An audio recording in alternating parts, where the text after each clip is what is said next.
Thank you. Sorry for the delay. So I'd like to call to order the November 20th, 2025 meeting of the Santa Fe County Planning Commission. May I get a roll call, please? Yes. Here. Here.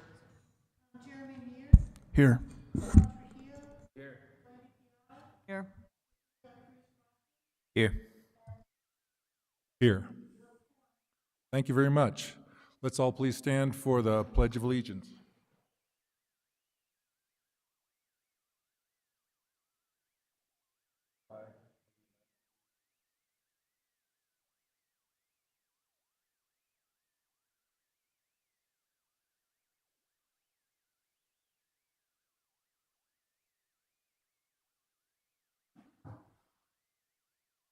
Thank you very much. The next item is approval of the agenda. Staff, do we have any changes to the agenda? Chair Bo, Commission members, so due to some scheduling issues, item number 2 is going to go first on the agenda. That is going to be the 2025 La Cienega Community Plan. So that will be first on the agenda, and then we'll hear the case 25-5170 after that. Thank you. So after approval of the minutes, then we'll go to the La Cienega plan and then the Bonanza Creek. Thank you. Yes, sir. May I get a motion to approve the agenda as amended? Yeah, I'll motion to approve the agenda. Thank you, Commissioner. Thank you, Vice Chair. All those in favor, please signify by saying aye. Aye. Aye. Any opposed? Okay, great. The next item is approval of the meeting minutes from October 16th, 2025. You've all been able to see that. May I get a motion to approve, or Commissioner Bruger? Thank you, Mr. Chair.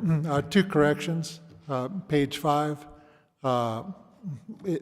there was a mention of Chair Bustamante. That was me.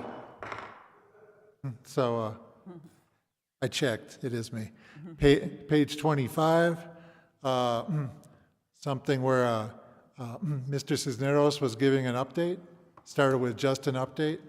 That should be attributed to him, not me. So if I'm correct, change Bustamante to Bruger and change Justin to Cisneros? That'll work. Thank you very much. May I get a motion to approve the minutes as amended with those corrections? I so move. Thank you, Commissioner. May I get a second? Thank you, Vice Chair. All in favor, please signify by saying aye. Aye. Aye. Any opposed? Thank you, that passes. Next we have where am I?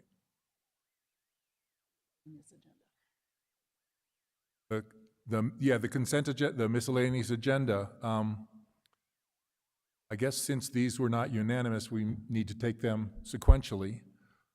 May I get a motion for approval of the final order for case 24-5310? Motion to approve. Thank you, Commissioner Pava. May I get a second? I'll second. Thank you, Commissioner. All those in favor, please signify by saying aye. Aye. Any opposed? Next, we have case 25-5020. May I get a motion to approve the final order for that case? I'll make a motion. Thank you, Commissioner. May I get a second? I'll second it. Thank you, Commissioner. All in favor, please signify by saying aye. Aye. Any opposed? That motion passes. And case number 25-5160, final order. May I get a motion to approve that denial? I'll motion to approve the denial. Thank you, Commissioner. May I get a second? Second. Thank you, Commissioner. All in favor, please signify by saying aye. Aye. Aye. That motion passes. Thank you.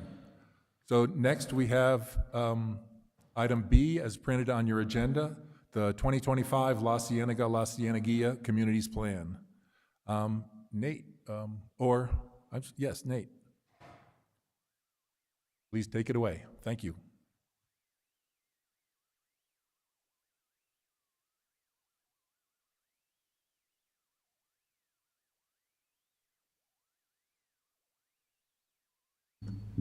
Hello?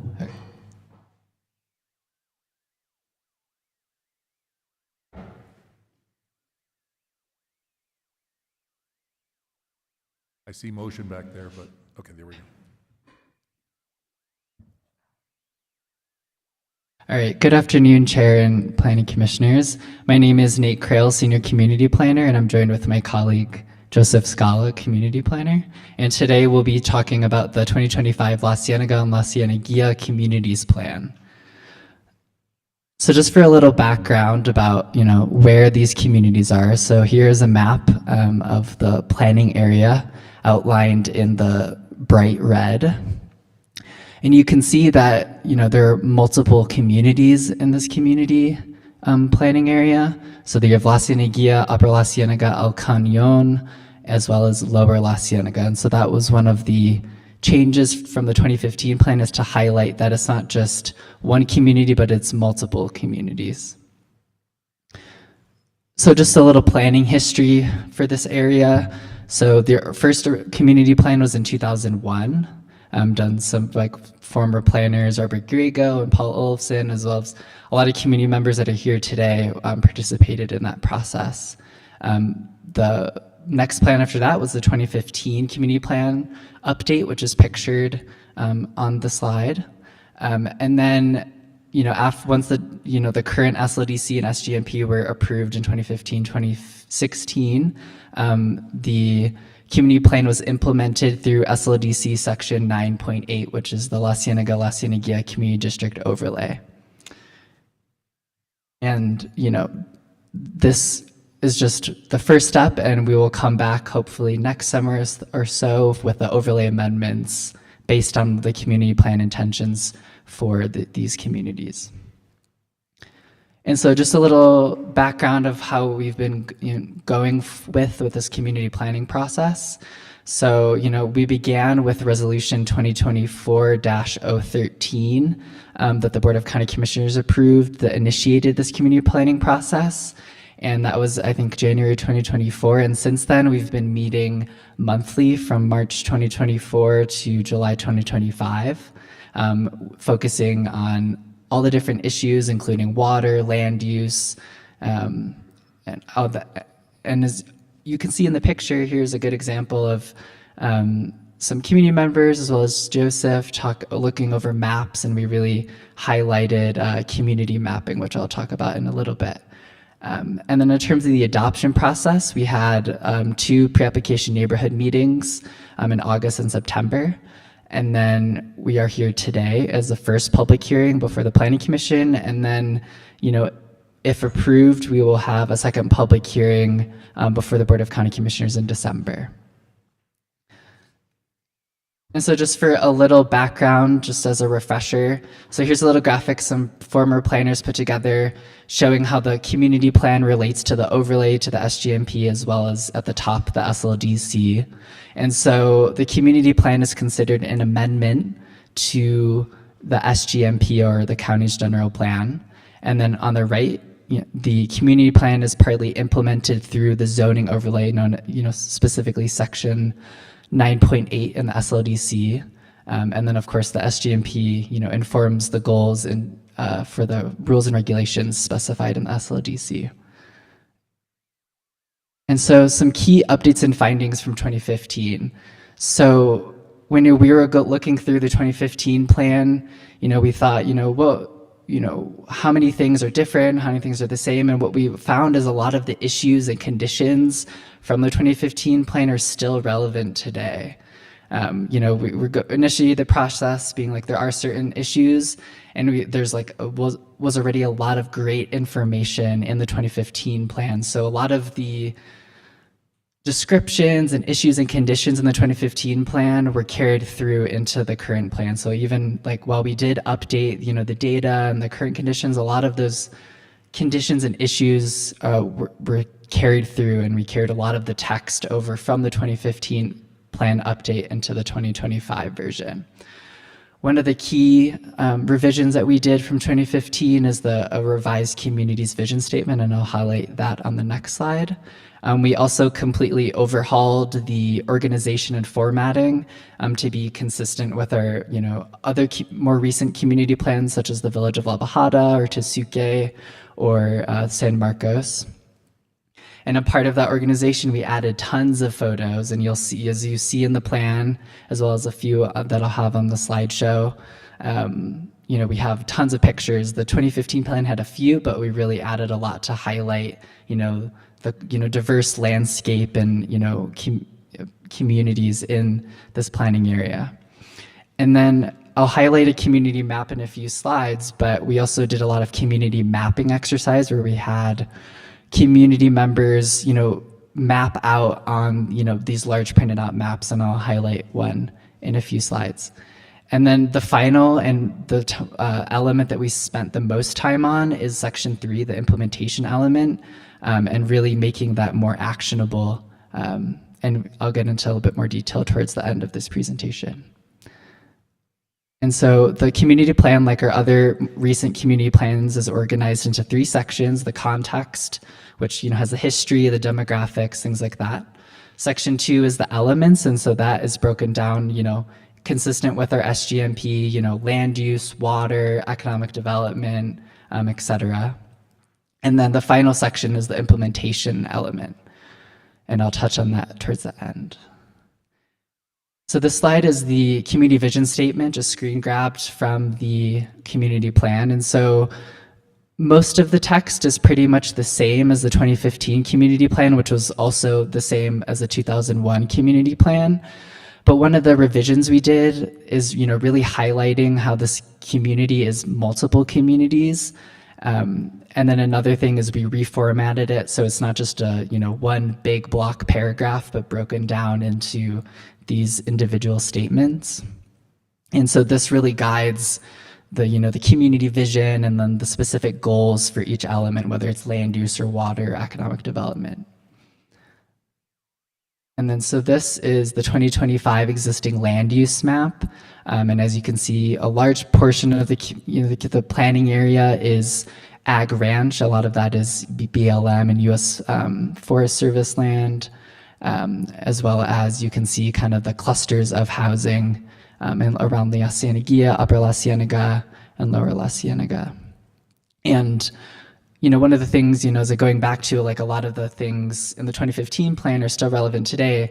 A lot of the land use, from 2015 to today in 2025 has not significantly changed.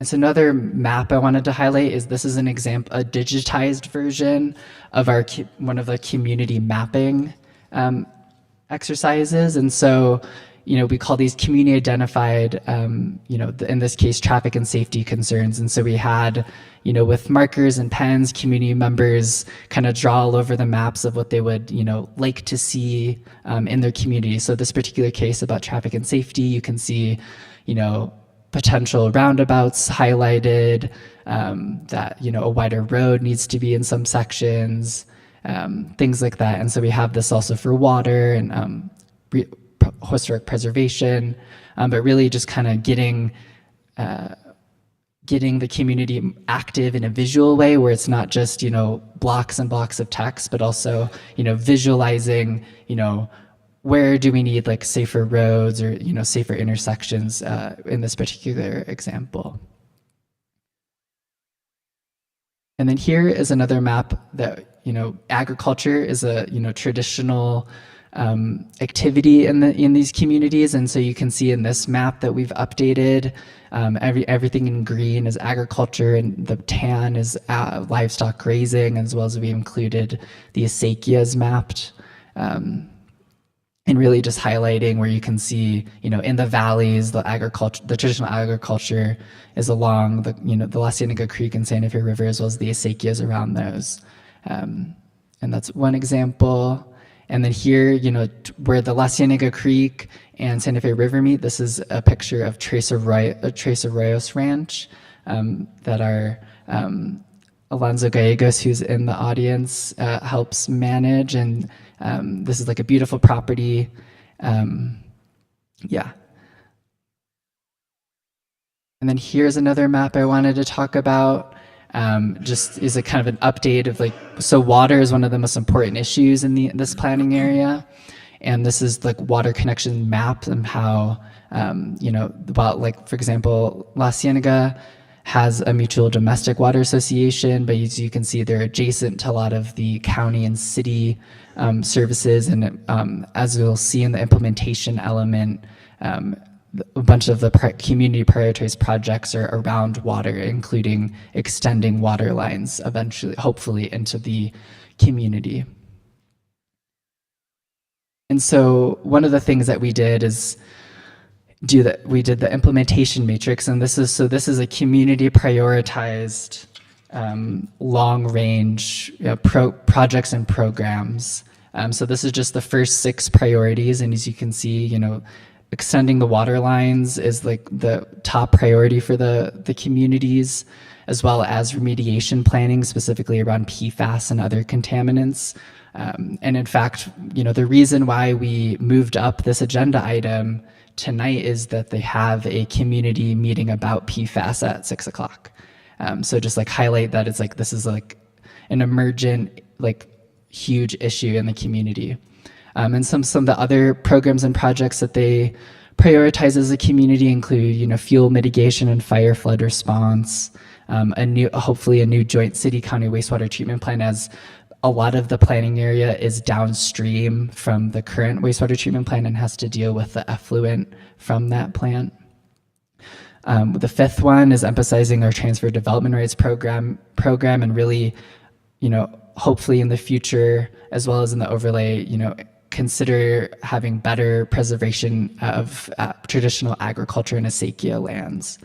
And like relatedly is, going back to extending water lines and, agricultural water is analyzing supplemental water use for irrigation. So these are just the first 6 in the community plan. There's a bunch of other programs that the community identified. And you can see one of the things that we consciously added in the implementation matrix, but also the goal strategies and actions section is identifying potential partners. And that's being like one of the deficiencies we've seen with our community plans is, being like, we have these great goals and strategies and actions, but, who do we work with?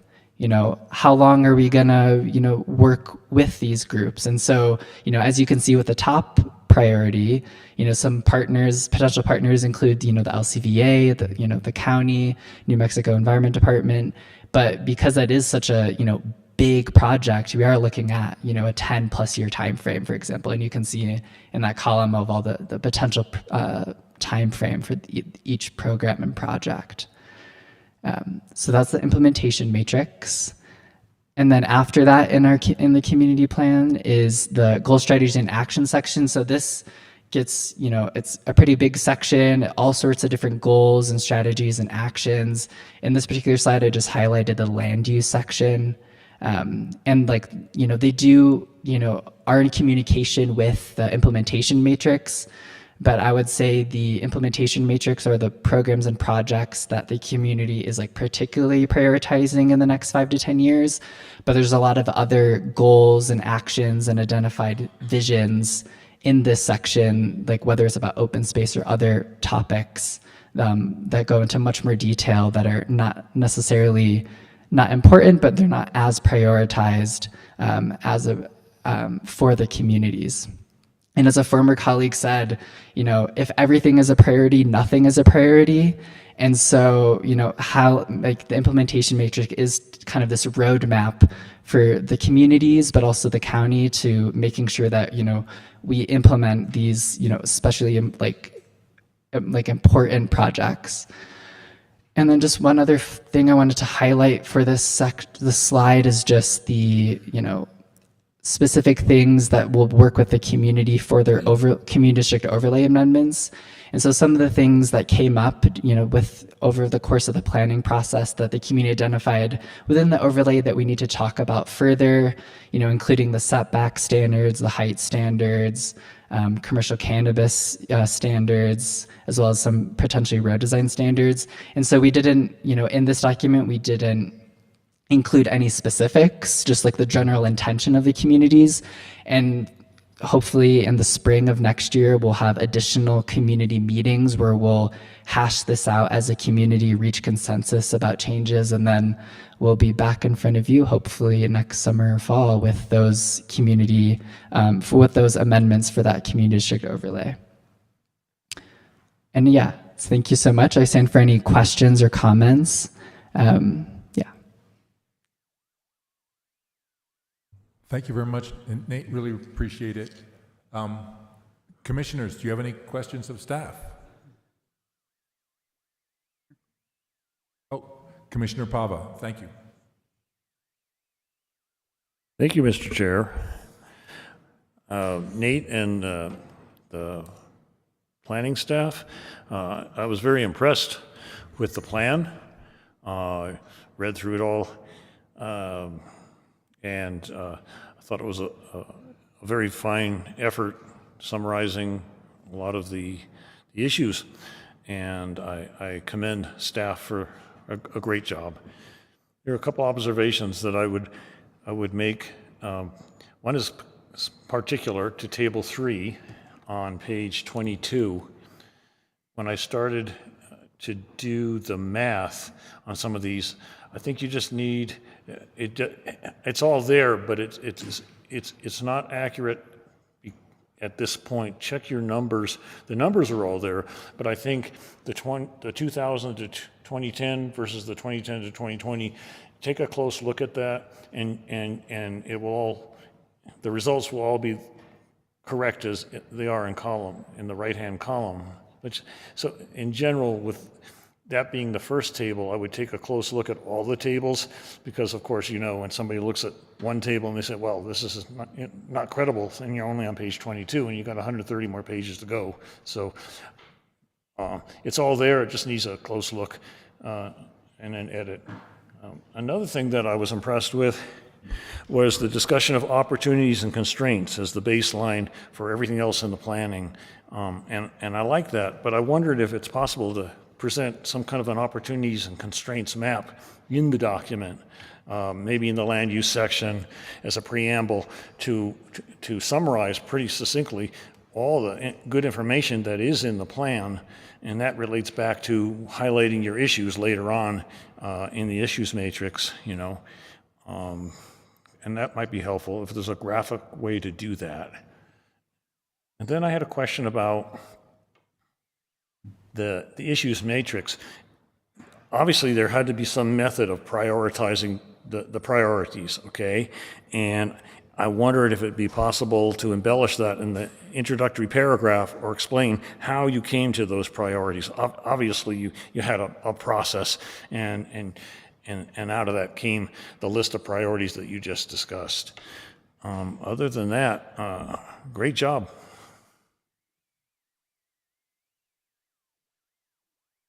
Thank you very much, Commissioner. Commissioner Bruger. Thank you, Mr. Chair. I concur, this is a nice plan. Couple questions. I'm looking for clarification. Part of what we deal with on the Planning Commission are family transfers, density variances, accessory dwelling units. So we look to a plan like this and then to the overlay for guidance in making our determinations. So with that, on page 112, mentioned the water resources key issues. There's a mention that area residents have identified that property division through family transfer splits and variances are being used to divide properties below the minimum lot sizes. And it goes on. So while the community supports the family transfer process, it is felt that more careful examination of the potential impacts of increased densities on local water resources are necessary before variances are granted. So either from you or later if there's other testimony, I'd sure like some guidance as far as what does that mean, as far as when we hear variance requests. And I think there's something that's related to that in your implementation matrix, to your land use, Goal 1, Strategy 1, where you reference that you'd be interested in amending the height standards, dwelling density, setback standards. Is there a general sense that the restrictions are too lenient or not lenient enough? It would be good to get some feedback on that. Yeah, so Chair and Commissioner Bruger, so for the, the examples that you brought up on page 136, the, height standards, particularly the setback standards were one of the things that the community initially brought when we initiated this entire process, and that I'm sure you've seen as a planning commissioner, the setbacks in this community are perhaps too strict in a lot of cases, where the reality of currently built structures already impedes on a lot of the current setbacks. And so generally, from what we've heard from the community around like setbacks in particular, is that we'll reduce setback standards for the community. We didn't get into the exact, whether it's 20 feet or 15 feet, et cetera, but just like the general intention of the communities around that. As for the other ones, we didn't, like such as height or density, we'll have to have additional discussions with the community about their exact intentions around that. Thank you. Thank you, Commissioner. Any other questions from commissioners? Vice Chair? Thank you. Thank you, Mr. Chair. I guess my question is for staff. First of all, is there any other communities that have come to the Board of County Commissioners requesting something similar to this, or is this the only community? Yeah, so Chair, Commissioner Trujillo. So we have around 12 community plans, and most recently, the Planning Commission heard the Village of La Bajada Community Plan in June. And then after the Planning Commission, we go to the Board of County Commissioners. And then before that, I think the most recent plan was the Village of Tesuque Community Plan in 2022. And of course, every community has different needs, different issues, and of course, different histories. And so, we do see like a wide variety of, amount of text versus, And so like, just for example, this particular community has been one of our more active community planning efforts. And so that's one reason why this document is almost 160 pages. Other communities, we're looking at like under 100 pages, for example.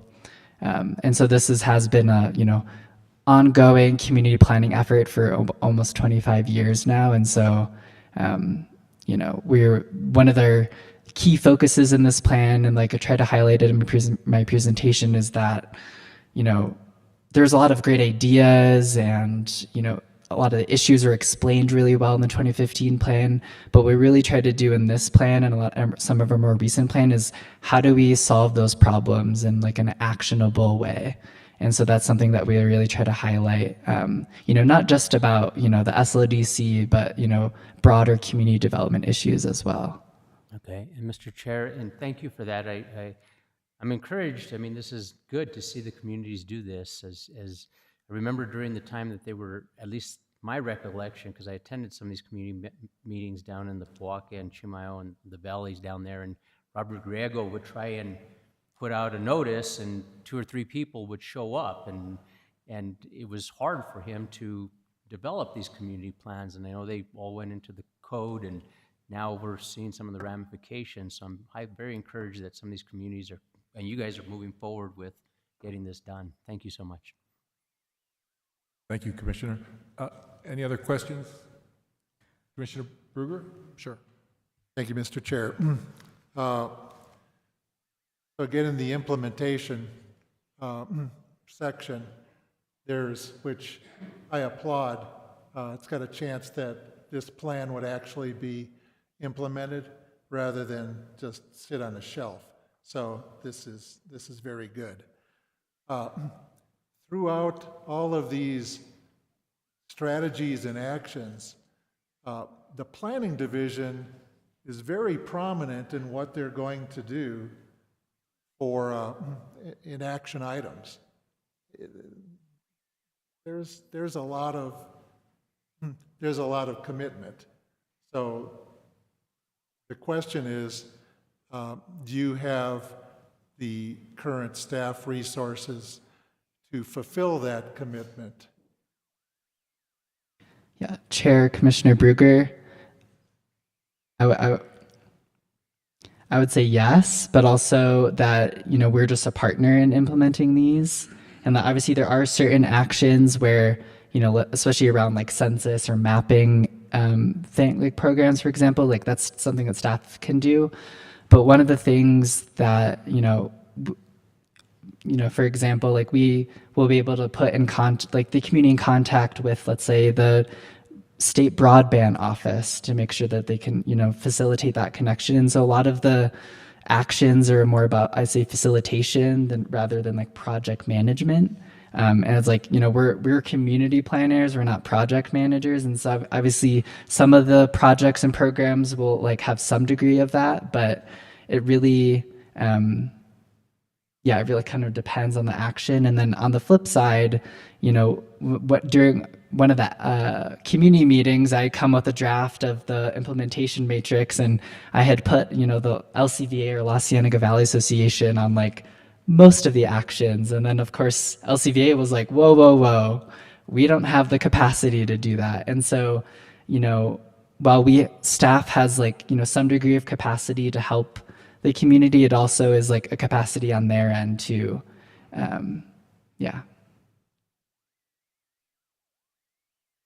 Thank you. I have a question about kind of the next step, the overlay district amendments. Can you describe that process? Because I imagine that in a community, especially if a lot of people participate, there may be differences of opinion. And so what winds up, you know, when you put the ingredients together, what winds up in the final cake? And how does that come about? Yeah, Chair. So, you know, our community planning process is driven by consensus decision making, of course. And, you know, if there are, you know, very differing opinions, you know, for example, a more recent example within the Tesuque community plan, we had to bring in an outside mediator because their fence and wall standards, there was the pro-fence group and then there was the anti-fence group. And we had to bring in someone else to, you know, have them hash it out and get basically what we try to, especially if it's such a divisive issue, we get, you know, the end goal that we try to reach is like something that as many people can live with as possible.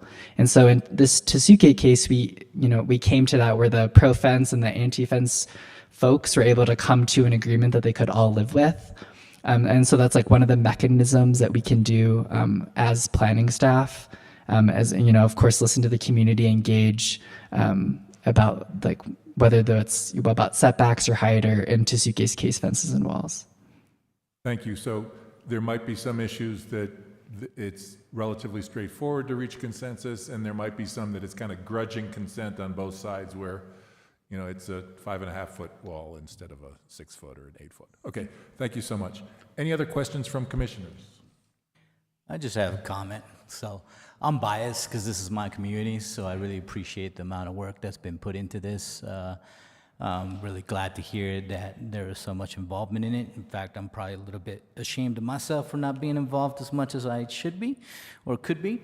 My wife is actually the president of the LCVA board, so I let her handle a lot of that stuff, really, you know.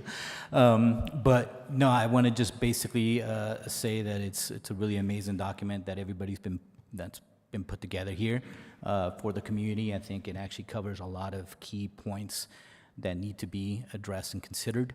The one question that I had on my end, which I thought was interesting, is the fact that you have taken our community and also looked at it as sub-communities within it, right?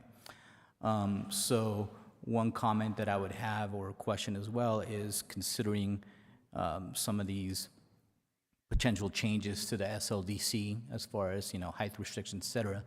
I mean, we deal with variance requests because it is a, across-the-board zoning code, that doesn't really fit for every single place, right? And it's almost the same thing here. Even when we're dealing with an overlay district, each particular community has a different, a different manner of being, so it might not be necessarily across the board. So that's another thing that maybe to consider, so again, with respect to trying to limit the amount of variance requests that we see, having these sub-communities also have a say as far as, potential differences in these zoning regulations. And I think that's, yeah. Thank you, Commissioner. Any other questions from commissioners? Nate, in this process, are members from the community who are present interested in coming forward? And I know you are. So if this is the appropriate time, please come up and be sworn in and give your statements and opinions. Thank you. Mr. They Chair, don't need to be sworn in. Okay, great. correct. Say whatever. Yeah. Sorry. That's because this is a legislative rather than a quasi-judicial proceeding.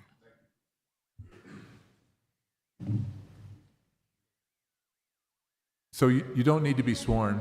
No. But please introduce yourself to the group. Thank you, Chairman. Thank you for commissioners.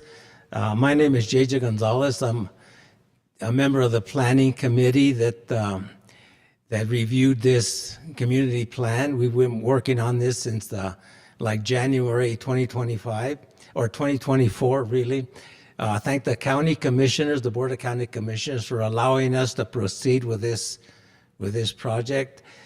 We've had some catastrophic events in La Cienega, so this plan is, people are having a meeting tonight with address some of the concerns of the valley.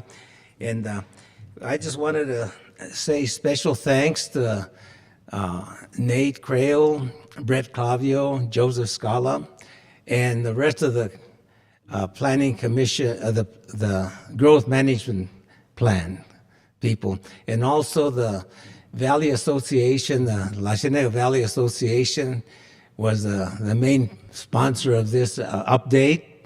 And we also had like 60 members of the planning committee, past and present members, and they all participated in not everything, but in several of the sections that they were very concerned about. So I think we have a really good plan. This plan hadn't been updated since 2015. The county plan was adopted in 2016. So I think now with this update that we're kind of consistent with what the county plan is. And I have our community planners with us here. They want to probably say some thank you to some of the planning commission and stuff and some of the county staff. So thank you very much. Hello, I put together a little couple of things. I probably don't need that. 30 years in the military, the leadership that the county produced and their coordination and schedules and stuff was phenomenal. Let me tell you, thank you to the entire team of county workers. I put this together real quick. Their thoughtful and well-organized plan for continuing the use of traditional lands in the area, the water, is phenomenal, because right now, in the time that you saw that our government's getting crazy, the sustainable agriculture that's out there, it went to use to a lot of families in the valley, and I got to see it because I plant over by hand with the experience of a few of the elders in the community, over 50 acres in that area. I ranch manager for the BLM on one of the largest ranches, and also a ranch hand on the other. And let me tell you what, their consideration for the people and their heart and what they think is going to be the future for their children, they kept that in mind. Thank you very much, Chair, Commissioners, I appreciate it. Hi, I'm Carl Dickens, former president of La Cienega Valley Association and current member of the Santa Fe Rivers Traditional Communities Collaborative and an ex officio member of the County Water Policy Advisory Committee. I have a lot of water experience. I want to commend and compliment the county staff on doing just an outstanding job in terms of putting this plan together. This is the third time I've been involved with it. The previous times took literally 5 years each time. This time was efficient, it was professional, and they did a great job. And I want to commend our current leadership of the La Cienega Valley Association. I mean that sincerely. Andrea La Cruz Crawford does an outstanding job in terms of keeping our focus and moving us forward. Some of the things we do that are kind of special, we have a community breakfast every other month where we get together and have an opportunity to share stories and talk and news. We have our representatives appear and share information. We've just restarted our community newsletter, Las Noticias. It goes out to almost 1,400 homes in the community, so that's another way that we communicate. We have an outstanding website that Andrea put together. So we do a real good job of communicating. And when something comes up, I remember when we had the challenge of Santa Fe Canyon Ranch, which is a number of years ago, which is going to be a 625 home subdivision on the south end of our community. And we rose up very quickly. I remember one of the things that they wanted to do was bring out county water. Within 2 weeks, we had over 700 signatures on a petition opposing that. It is still something that hasn't been completely resolved, but we certainly were able to prevent that development from happening. But again, thank you so much to what you do in terms of your service to the community, but a great thanks to the folks, the planning guys that put this together. So thank you. Thank you. Good evening, Mr. Chair and Commissioners. Thank you for letting us speak on behalf of La Cienega Plan here. First and foremost, I recommend ask you to approve this plan and move forward. I want to commend staff, the planning staff here did an excellent job. I'm one of the committee members that went over a year visiting the revision of the plan. I'm a native, born and raised in La Cienega. The passion I have to continue the traditional uses in the valley there are first and foremost. The plan touches every aspect of the traditional uses, water, land, sprawl. The development is a big problem out there, and I commend you guys for the variances you have to deal with, setbacks, et cetera, et cetera. It's a challenge these times, and we're 2025 now. I've been there since a little kid, 1960. A lot of change. I realize a lot of change going forward. My colleagues mentioned the sustainability of the ag in the valley is really important as we have these challenging times with the government, et cetera. So again, I thank you, and I recommend that you pass this to move forward. Thank you. Thank you, sir. Thank you. Thank you.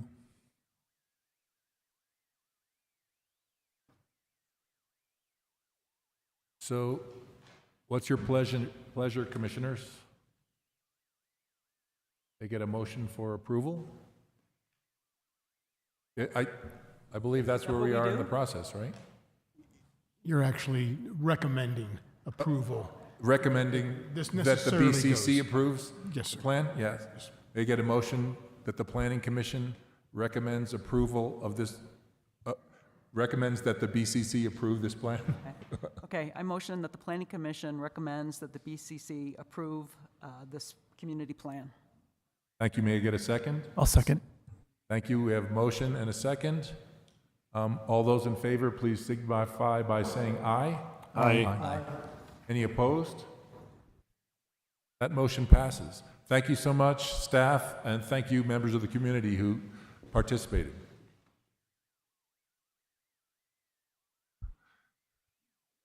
And the next item on our agenda is case 25-5170, Bonanza Creek Ranch, zoning map amendment. Destiny.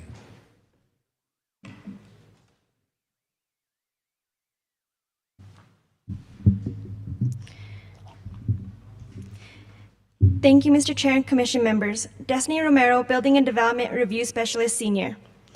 Bonanza Creek Ranch LLC applicant, through its agent Jenkins Gavin, requests a zoning map amendment for a 297.853 acre parcel to permit a broader range of uses than is currently permitted. The property is located at 4 Eliza Road and is zoned mixed use. The proposed zoning districts are commercial general, industrial general, residential community, and mixed use. County water and sewer infrastructure are both available on and adjacent to the property.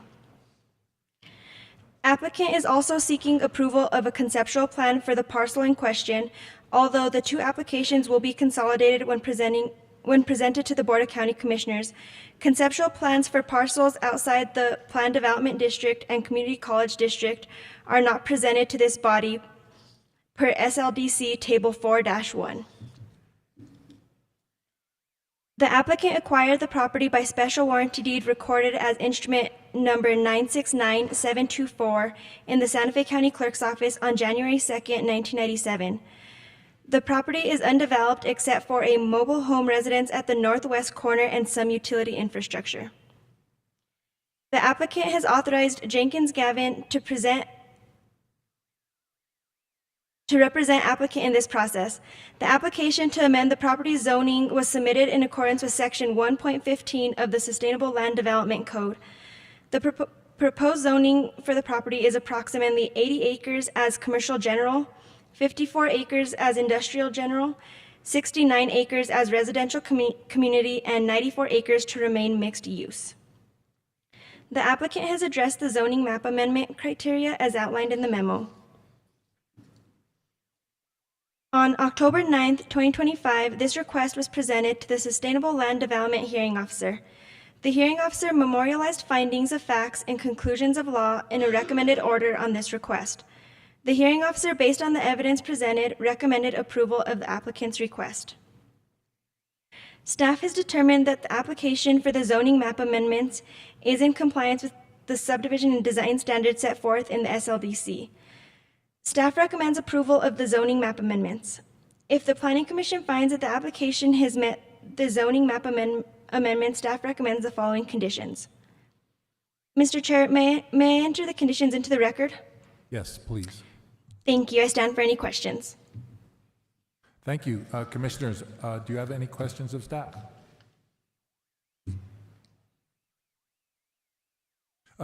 I have one question. Although the conceptual plan is not something we approve, it was presented for us just for context. Is that kind of what I'm getting? Mr. Chair, Commission members, that is correct. Perfect. Thank you very much.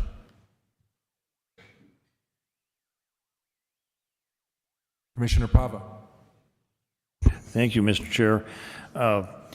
My question is simply about the early neighborhood notification meeting. Correct me if I'm wrong, I might be mistaken. Although I saw reference to an announcement of the meeting, and I did not see that there were minutes or a record of the meeting in the presentation, in the reports. Was there actually a summary, or should I address that to Ms. Jenkins when she speaks? Mr. Chair, Commission members, they did have a neighborhood meeting that was supplied as an exhibit, and that is Exhibit C for the pre-application neighborhood meeting. Yes, but there's no, correct me if I'm wrong, but there's no substance in Exhibit C about what happened at that meeting. Am I wrong?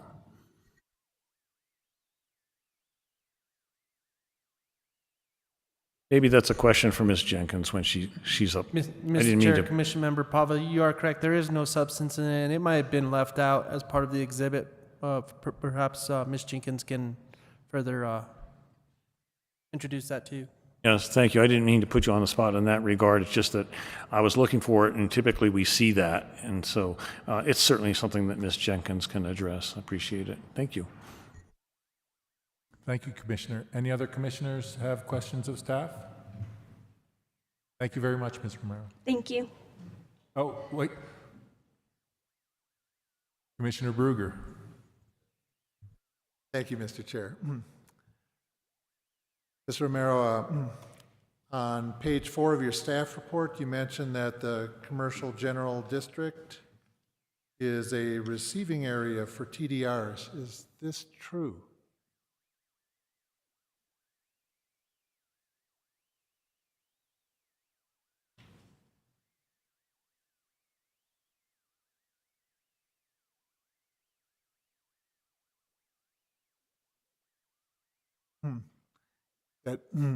That might have been excerpted from Ms. Jenkins' report, so I could hold that question for later. Mr. Chair, Commission members, yes, that did come from the agent's report. I would definitely refer that question to the agent. So, question for you then. The condition of approval,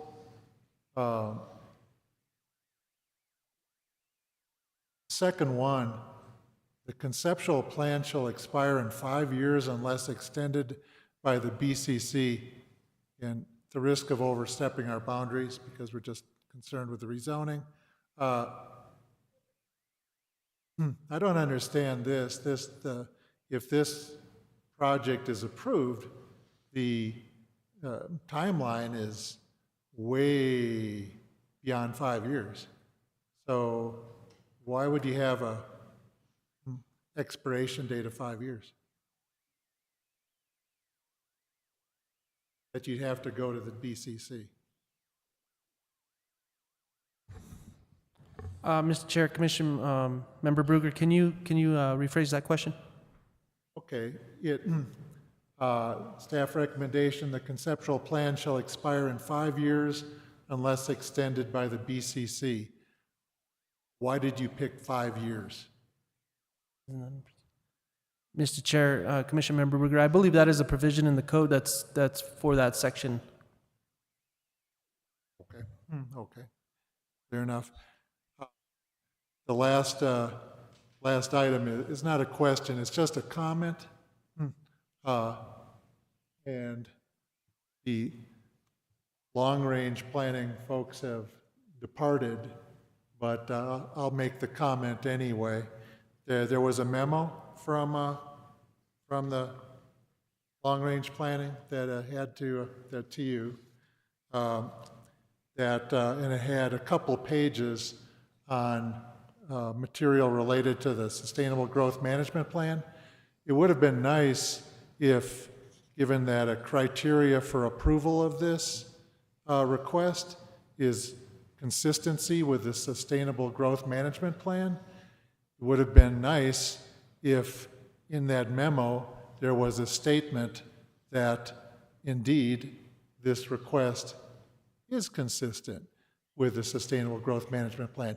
You make that assessment, and that's fine, but it is just a comment, given that that division were primary authors of the plan. Would have been nice for them to make that statement. Thank you. Thank you, Commissioner. Vice Chair Trujillo. Thank you. Ms. Romero, I'm looking at the Bonanza Creek report, and I know that the hearing officer recommended approval, and so did staff, but it says here, towards the last part of it, it says Agency Review Exhibit 6, and it gives like the New Mexico Department of Transportation and New Mexico Environmental Department. Well, New Mexico DOT says approved, and then New Mexico Environmental Department says recommendation.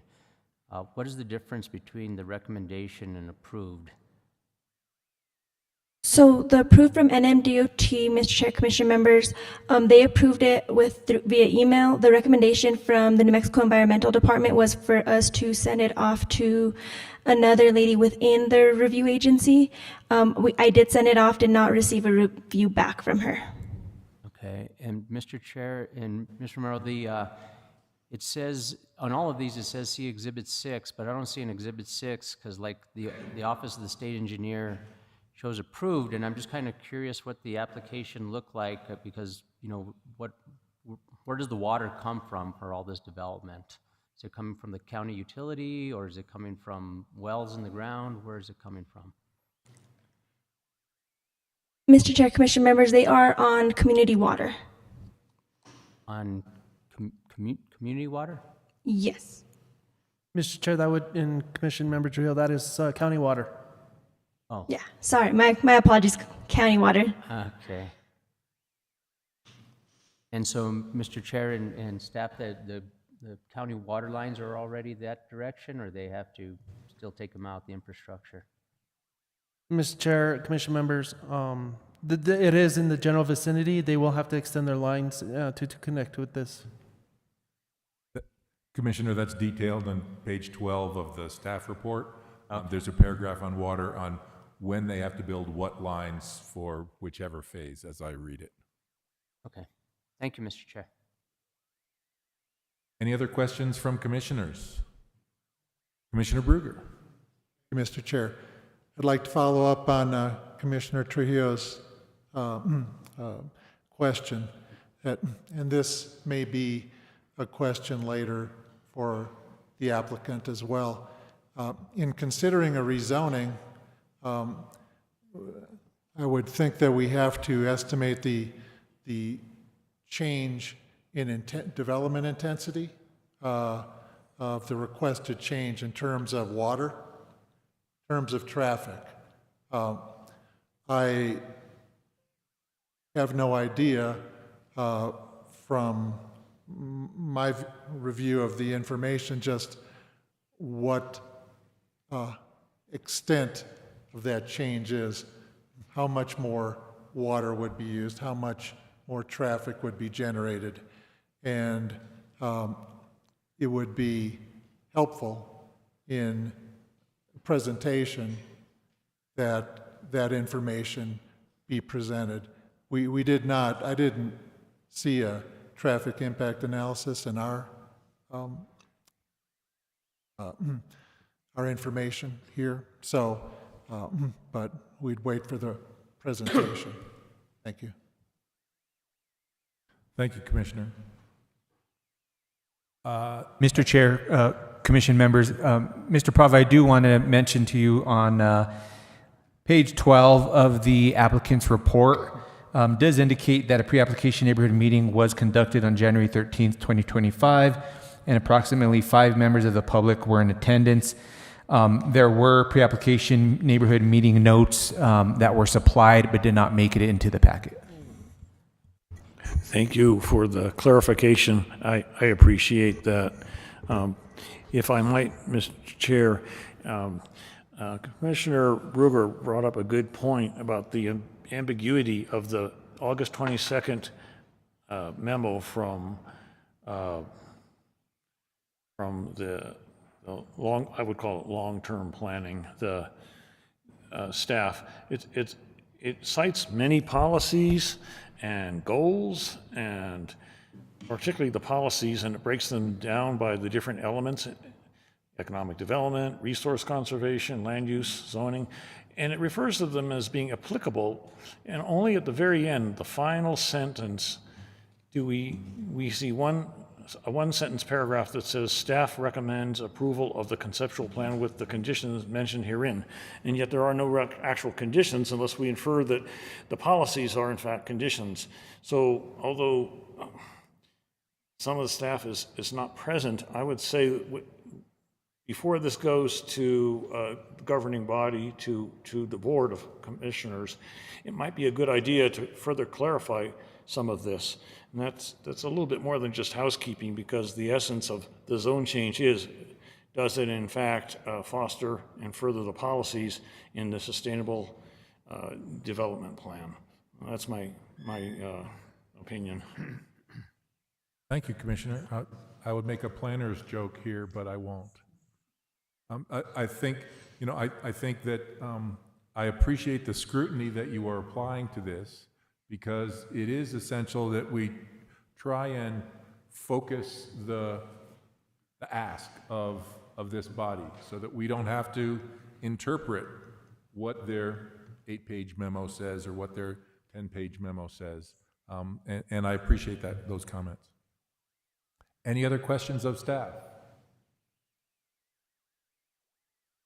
Thank you so much, Ms. Romero. Applicant, come forward. Mr. Chair, if I might interject just a piece of information before we forget Commissioner Bruegger's question earlier. The CG, Commercial General District, is considered a receiving area for transfer of development rights. Thank you, Roger. Great. Hello, Great. please be sworn. Great, thank you. I do. Jennifer Jenkins, 130 Grant Avenue, Suite 101. Great, thank you. Good afternoon, Mr. Chair, Commissioners. I'm Jennifer Jenkins with Jenkins Gavin, and it is my honor to be here this evening on behalf of the Hughes family and Bonanza Creek Ranch. And I'm going to go through the presentation, and then I'd be happy to stand for any questions. So I've introduced myself and the applicant. Also joined today by Mike Gomez with Santa Fe Engineering, who is the civil and traffic engineering consultant on the project, and he is available to answer any questions. As Destiny mentioned, we did go before the hearing officer on October 9th, and the hearing officer did recommend approval, and those findings are in your packet. So the subject parcel is just under 300 acres, 297 acres, and it is located, I know you guys can't see me point really when you're, looking at your screens, unfortunately, but on the east side of the property is Highway 14, and to the south is the state penitentiary, as well as at the north end of that parcel is Santa Fe County's Quill wastewater treatment plant. And to the west, we have the existing Carlson subdivision. And to the north, we have some vacant property. And then we have the Valle Vista community to the north. And kind of going off to the northeast on the other side of Highway 14, we start getting into the community college district and all of that residential and mixed-use development in that area. So the existing conditions, so the property is pretty gently sloped. We do have a designated FEMA floodplain that traverses through a portion of the northern part of the property. We do have a little bit of terrain that slopes down to the south in kind of the south central area of the site. But generally, like I said, the terrain is gentle and it is eminently developable. So there was a question about existing utilities. This property really benefits from significant utility infrastructure that if it's not on the property, it is directly adjacent to the property. So we have, you can see this utility corridor here that runs right down the middle. There is a water line here, and there's also a force main sewer line that comes from the county, the Valle Vista lift station. Sewer lift station is located here, and that goes down to the wastewater treatment plant. We also have water in Highway 14, and there's also water line along our south boundary. So that is one of the things that really makes this property so prime for development, is this access to public utility infrastructure. So we, as we all know, the county is divided up into 3 sustainable development areas. And this property is in Sustainable Development Area 1, which is the county's highest priority for growth. So here is our zoning map. So the property is currently zoned mixed use. This zoning was established in 2015 when the SLDC and the associated zoning map was adopted by Santa Fe County. And as I mentioned, everything you see in the kind of light purple color is planned development district. So what you see to the east is the community college district. And then what you see to our west is residential community. And then we have some more planned development district based on some other master plan approvals to our north and our northwest. And then everything to the south, of course, is zoned institutional. So we're here for 3 zoning map amendments. We are proposing to rezone 80 acres to commercial general, 54 acres to industrial, and 69 acres to residential community. About a third of the property will remain zoned mixed use. And what really drove this exercise is looking at this property because it has a very unique context. Our surroundings are very diverse. And so we really wanted to create a plan that responded meaningfully to those surroundings. Just taking 300 acres and slapping mixed-use zoning on there and calling it a day, it's not a thoughtful, and it made sense at the time. It was an appropriate approach 10 years ago. Oh my God, is the SLDC 10 years old? Oh, that's crazy. It was an appropriate thing to do. It's a large parcel for the county to get into the weeds about, what zoning districts are appropriate where. It was appropriate at the time. But when you really look at the context of this property, the state penitentiary and a wastewater treatment plant are neighbors to the south. We have some fairly low density residential to the west, higher density residential to the north. We have a highway to the east. So it is like I said, it is a diverse context. So these zoning districts were very thoughtfully and carefully thought out relative to how do we respond meaningfully to our surroundings. And the conceptual plan for the property speaks to that. And so this conceptual plan is really a zoning plan. And that is the nature of it, because this type of project with this scope, it's market driven, right? So we establish zoning, then we can go in and we can subdivide. We can create commercial parcels. We can start building infrastructure. We can create some industrial parcels and attract those users.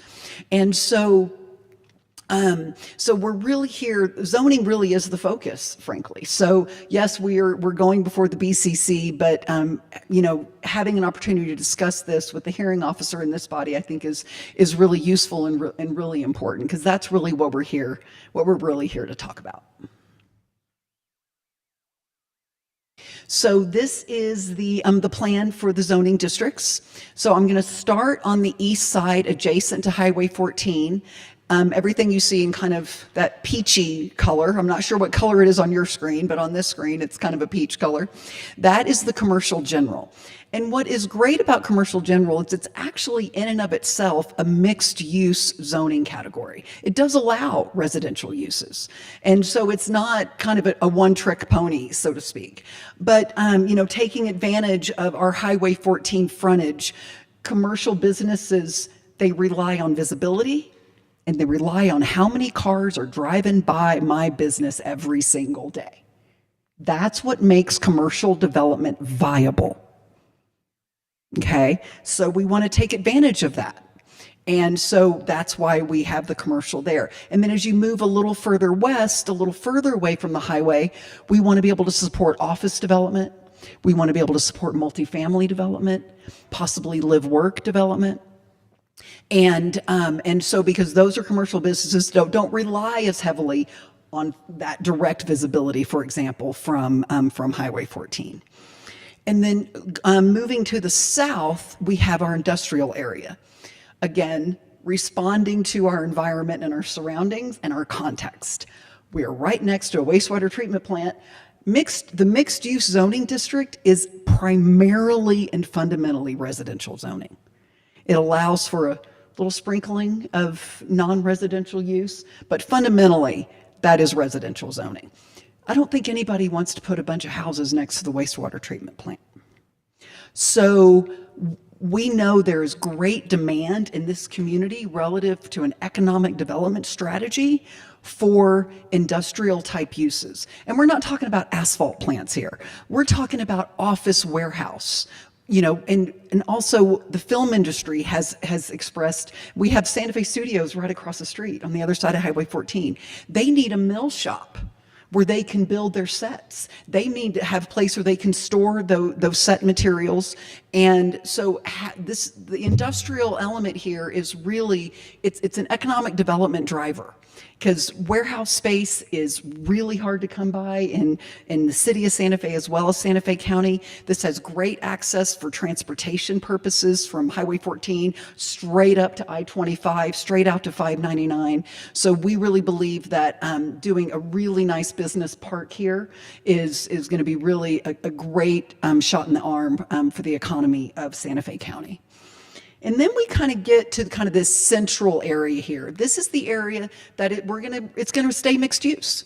We really, and this supports a diversity of housing types. The mixed use zoning district is also a receiving area for TDRs.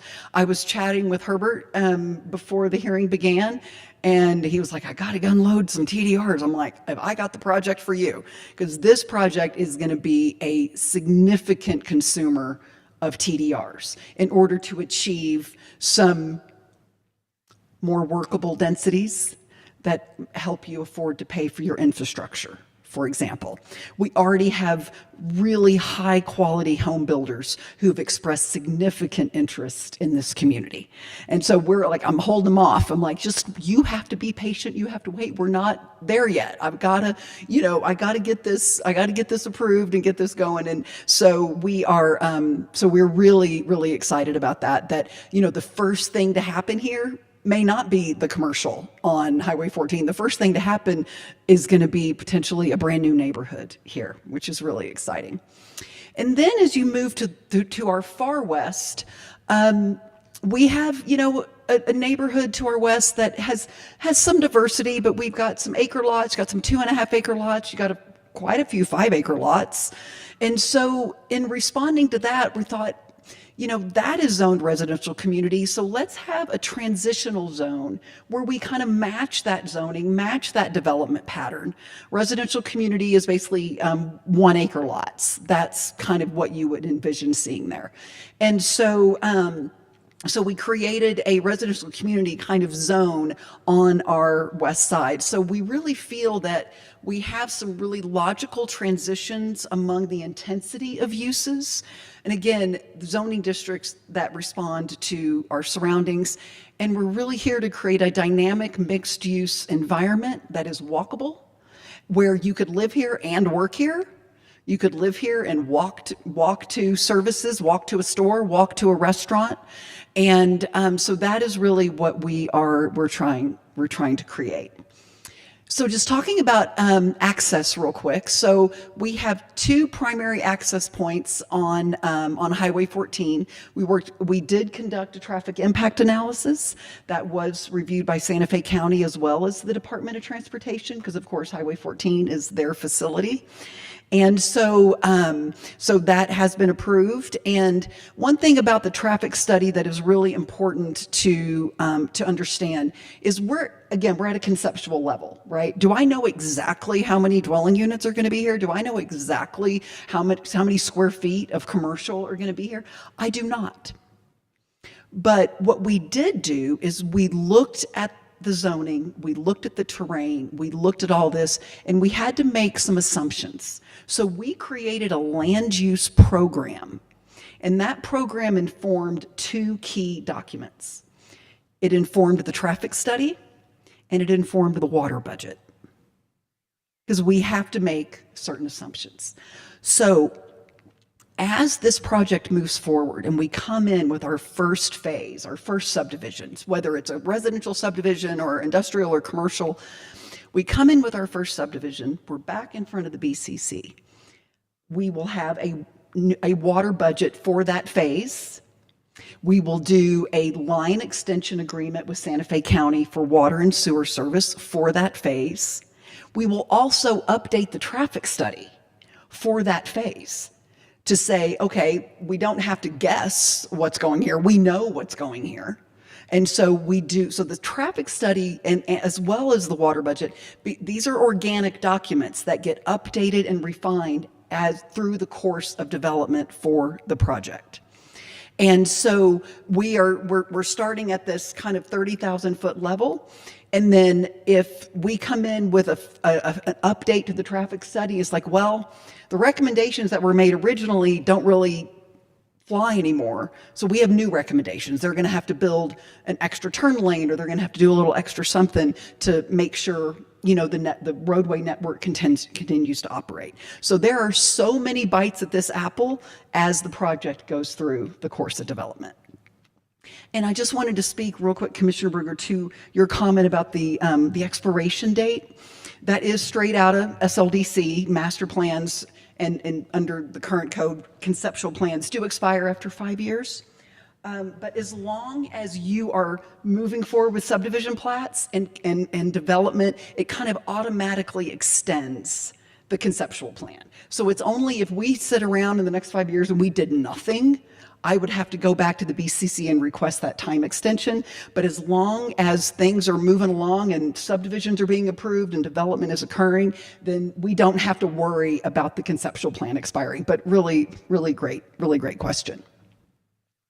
And so our third access point, just getting back to that, is in our upper northwest corner.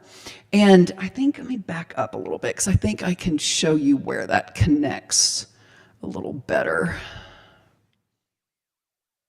Yeah, here we go. So right up here is Lewis Road, and that leads right out to the I-25 frontage road. So this is another access point that creates really nice connectivity from I-25 frontage road all the way over to Highway 14. So that is our third access point. This will likely be the last, or maybe earlier, we'll see, depending on how things develop. But that is our third access point. So the whole project is served by those 3 access points to the public roadway network. Let's see, let's go back. And there is a requirement for a 30% open space dedication. So this project will include 89 acres of open space at least. We are identifying, obviously the floodplain is part of the open space. And so as each subdivision comes in, they will be designating their open space, and then we're going to create this connectivity among these open space corridors. So we can have open space and trail corridors, and as well as, you know, sidewalks along the roadway. So we're really working to create a pedestrian friendly environment, a walkable environment, which is also great for cyclists as well. So just zooming out a little bit, you can kind of see this in the context of our surroundings. And this is the intersection at 599 and Highway 14, and there's the Allsups right there. And then we have our Via Vista neighbors to the north. And then you can see the development pattern in the Carlson subdivision. Again, some larger lots, some smaller lots, but that subdivision is probably averaging out at, 1 or 2 acre lots on average. And so, looking into the future, you can see, a really dynamic community that has a diversity of housing types. That's something that the Sustainable Growth Management Plan speaks to a lot. For years, I think Santa Fe County, we had 2.5 acre lots, we had our 5 acre lots, and that's kind of what you had. And then we got the community college district, and that started generating much more diversity in housing types. So we're really, we're not in the community college district, but that to some degree we're modeled after that in terms of the types of uses that we are, that this zoning, this collection of zoning will allow. And then this just shows the phasing, the way the phasing is right now, kind of starting at the east, moving our way west with 4 phases. But we do have language that states that, the phasing isn't necessarily sequential. So like I mentioned, if, I've got home builders nipping at my heels that are ready to make a deal. So for example, this portion of phase 3 may be our first phase. And so we'll potentially leapfrog and move in that direction. So time will tell. So these are just some of the highlights around the what these requests have to say with respect to compliance with the applicable policies of the Sustainable Growth Management Plan. And obviously, it talks about the priority growth area of the of SDA 1, and we want reasonable jobs and housing balance. That is really a big vision for this. Again, where people could live and work within the same community, served by adequate facilities. We have great access to public infrastructure, whether it's transportation infrastructure or utilities. And then the policy 7.4, mixed use development. I think we all know there are so many benefits of mixed use, but mixed use is not always an easy thing to accomplish, especially if you're trying to retrofit it into like existing neighborhoods, for example. We have the benefit of kind of a clean slate right here, right? And so, so we are developing a zoning program that really supports mixed use. And talking about appropriate locations around economic development. That industrial zoning, we're able to have some conversations with the county's economic development staff, and they are so excited about the opportunity to create more industrial land in Santa Fe County from an economic development perspective. And support connectedness and centeredness. So again, really creating a community that is connected not only vehicularly, but with the pedestrian-oriented design. And then open space and parks, of course. So as I mentioned, we did conduct a traffic study. This shows the intersections that we analyzed. And so as you guys probably are aware, or maybe telling you anything you don't know, but traffic studies focus on intersections because those are the choke points in the roadway network. That's where delay happens. If you're just cruising down a highway, you have no intersection, you have no stoplights, no stop signs, you're gonna get to your destination pretty quick. But intersections is where we can really analyze how is a roadway network functioning. And so we did traffic counts, so we understand how many cars are on the road moving through these intersections today. And we count them, we don't count cars at 2 o'clock in the afternoon. We count them in the morning when people are going to work, and we count them later in the day when they're coming home. Those are called our peak hours. It's rush hour. So we look at the worst case scenarios, morning and late afternoon, early evening. And then once we have that base background traffic, then based upon our land use program and the assumptions that we made, we take all that traffic generated from this development and we put it right on top. So once phase 1 is built out, how do these intersections function? Once phase 2 is built out, how do they function? And so on. And we establish that through levels of service. So it's like a grading system.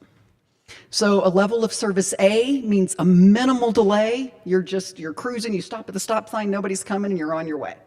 And there are different standards based on whether it's a signalized intersection or an unsignalized intersection. So you go from level of service A, again, which is minimal delay, all the way down to a level of service F, which that means it's a failing intersection, and it's an unacceptable delay. So that means there potentially need to be improvements made to that intersection in order to upgrade the level of service. So these is the results of our study. So these are all the intersections, and then in the build condition, so this is all 4 phases are built. People living there, cars on the road, people working there, it's completely built out. So we have really, really good levels of service. But you'll see here, New Mexico 14 and Valle Vista, so that's the neighborhood directly to our north. So that is, that intersection is failing today. The DOT is aware of it. And so it is not a failure that this project creates, But it is basically coming out of that community, and I can back up a little bit. We can look at it. Here, let's just do it this way. Whoops. So this, where it says number 3, that is coming out of Valle Vista, and those folks are trying to turn left to go to work in the morning. It's a really rough turn. And so Highway 14 is a DOT facility. They will need to determine what is an appropriate mitigation at this intersection. We have discussed it with them. So, and one of the things that these traffic studies do, whether it's for the DOT or Santa Fe County, they become long-term and long-range planning tools. So they can look at a network. It's like, okay, we're going to need to have our eyes on this situation because as this area develops, we're going to need to dedicate some resources to addressing, you know, this or that. So we have been in discussions with them. So what their solution might be there is to be determined. Whether or not is it, you know, are they going to, is it a traffic signal or is it some other, you know, methodology? Excuse me, that's currently stop sign? Yeah. Okay, thanks. Yes, just for the Valle Vista, but it's, yeah, it's not stop controlled. So, so the our southernmost access to Highway 14, we're kind of treating that as our front door. We see that as our primary access. And that will be full access, and we're looking at constructing southbound right turn lane. So as you're on Highway 14, you want to hang a right, you're going to be able to get out of the flow of traffic. You'll have a dedicated right turn lane to turn right into the project. And then also left turn lanes. So if you're northbound and you want to turn left into the project. And then the northernmost access to 14, that'll be a limited access. That is going to be a right in, right out only. So if you want to go out and you want to turn left on Highway 14, you've got to use the southern access. And the southern access, eventually, that's going to be a traffic signal. As soon as, you know, there has to be enough traffic to warrant the signal. And it's not just something you say, well, just do a traffic signal today. You actually can't, because traffic signals, have you ever driven through an intersection? You're like, why is there a traffic signal here? Like, there's no cars here. Like, what problem are we trying to solve? Those are often what we call political signals, where somebody made a phone call and somebody wasn't happy with what's going on, so a signal gets put up. But unwarranted signals actually can be dangerous because people often don't respect them. And so, as I mentioned, with each phase of development, we're updating our traffic study. And at a certain point, whether it's phase 1, phase 2, you know, maybe we do some sub-phases. We have phase 1A, and maybe it's phase 1C that it's going to say, okay, we've hit the point now where we need to do a traffic signal. So we absolutely anticipate that, and so that would be incorporated into the subdivision application for that phase in which that signal is warranted, and then we would work closely with the DOT on that design. And as I mentioned, the traffic study will be updated with each phase of development. So that concludes my presentation. I really appreciate your attention, and I'll be happy to stand for any questions. Thank you very much, Ms. Jenkins. Commissioners, does anyone have questions?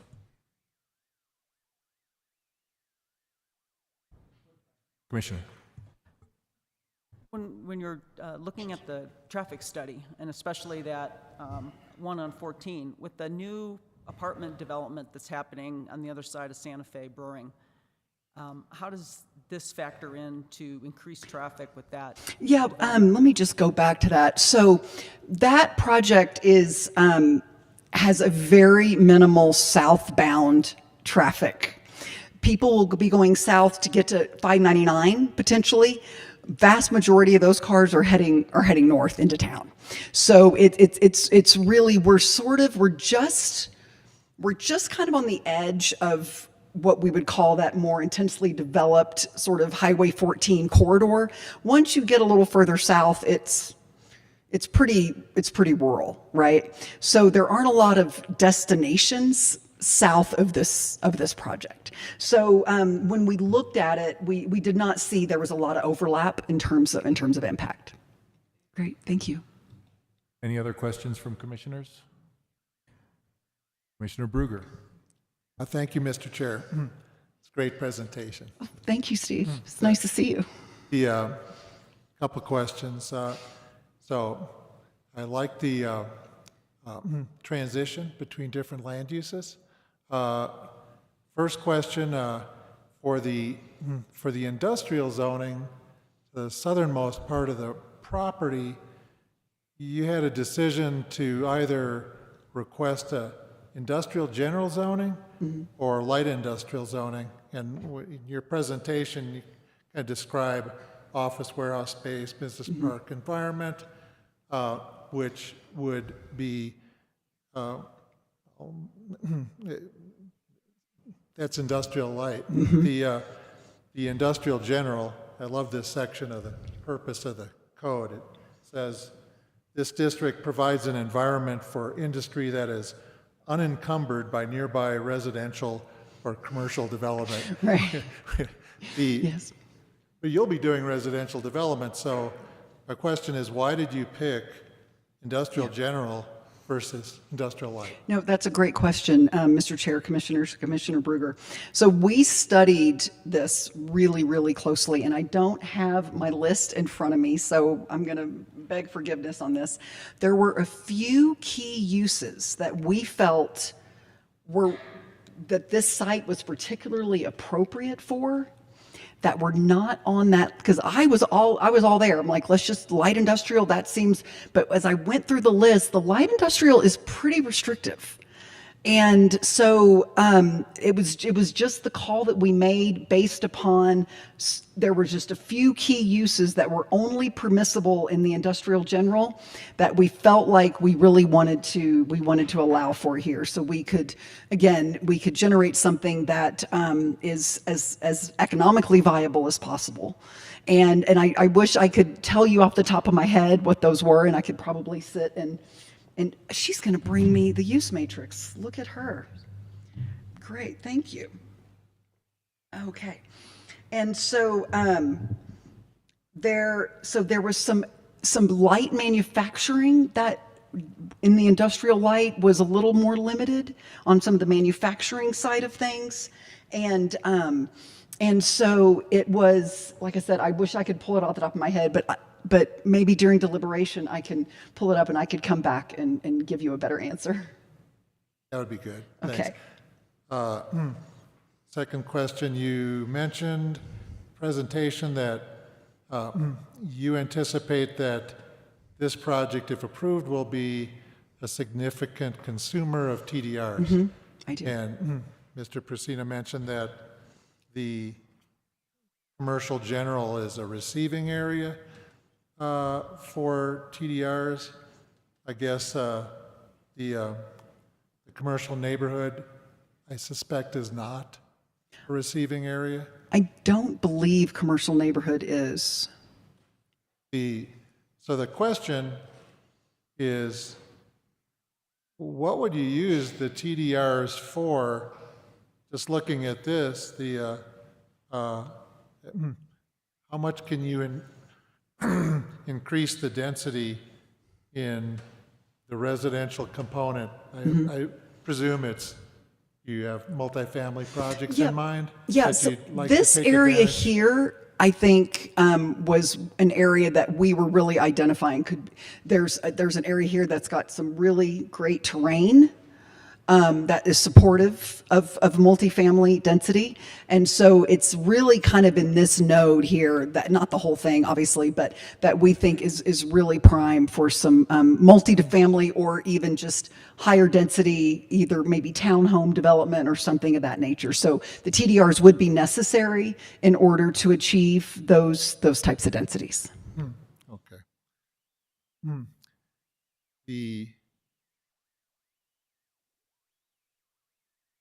A couple other questions later, but that has to do with traffic. So I could wait. Whatever. Sure. Any other commissioners have questions? Yeah, thank you. Appreciate Commissioner Bruger's comment with respect to the industrial side, because obviously there is some sort of industrial use that you guys looked at that you thought would be beneficial here. Yeah. My question to you with respect to that is the water use, because I did look at some of the documentation, and obviously you do have kind of a water budget that you've, an estimated water budget that you've put together for the entire development.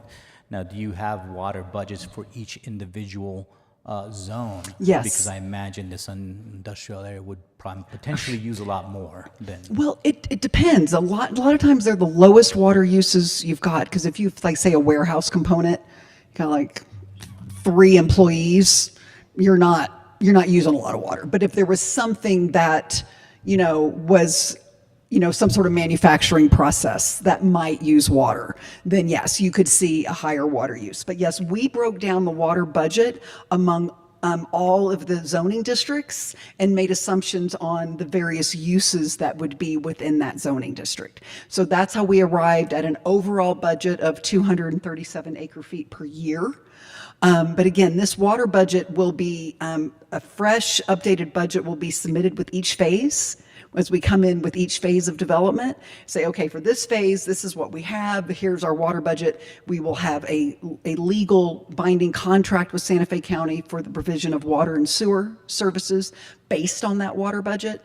And so that is how we will roll this out. But the industrial, and depending on, the users that we end up getting there, it could end up being one of the lowest water users in the project. And maybe it's a staff question, but I don't recall off the top of my head whether industrial general versus industrial light allows marijuana cultivation. Is that? Because that's a high water use scenario. Yeah, it is. So I'm just curious if that's. Yeah, I believe something that you it's, guys I have. believe the cannabis is permissible in those zones, I believe.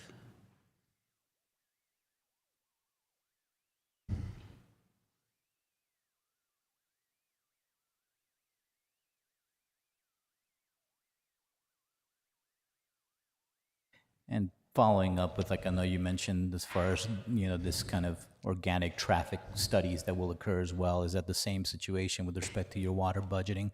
Because obviously this is, as you move forward. Yeah, the you're water gonna have budget different and the uses. traffic study actually track really closely with one another because they're based on the same set of land use assumptions. And so with each phase of development, fresh water budget, fresh traffic study that speaks to, that particular program in that phase. Commissioner Trujillo. I have a couple more, but you go ahead. Thank you, Mr. Chair. So walk me through this process when you come up with a development like this and you approach the county. Is there some water rights associated with this parcel of land already that are traded up, or is it? Not as of yet. Thank you, Mr. Chair, Commissioners, and Commissioner Trujillo. Nice to see you as well. So in order to do a conceptual plan, a zoning map amendment, you don't have to, quote unquote, bring water to that effort, because again, we're still at a conceptual level.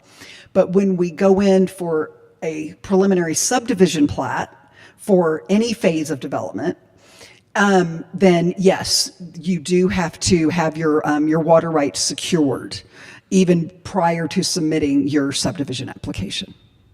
So, Mr. Chair, the water rights secured then you are responsible for securing the water? Correct. Okay, and where would those, where do you find these water rights to secure them? Well, it can be a bit of a hunt, so the water rights typically we're looking at Middle Rio Grande water rights. Sometimes there can be contracts that are already existing with Santa Fe County, and there could be a project that maybe isn't moving forward, but they had already moved water to Santa Fe County. So if you can get your hand on those are fantastic, because it really simplifies the process. And so we will be subject to all of the water utilities rules around the provision of water rights. So you basically bring your water, but most of the time we're looking at that Middle Rio Grande area for moving water, kind of quote unquote off the farm, if there's any irrigable land that's being retired, and then those rights can be moved up to Santa Fe County. And that's a process through the Office of the State Engineer has to approve that. And Mr. Chairman and staff, so the county themselves, you know, this is, as mentioned, this is coming from a county water utility. Who manages that water, the county? Is there a bank that says, you know, here's a subdivision now that we're gonna need 240 acre feet, this is what we have left? I mean, in the end, it needs to be wet water, it just can't be something on paper. Right. So where is that managed, and at what level are we at currently? I mean, who determines this?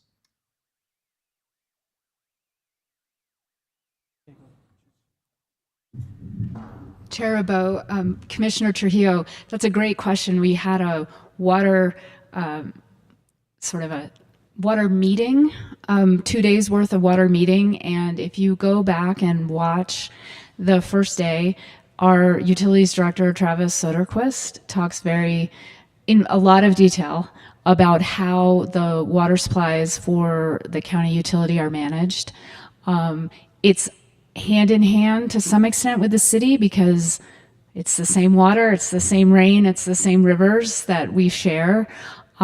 So the very first presentation on the first day is Jesse Roach from the city talking about the methodology and the science and all the data that goes into managing those water supplies.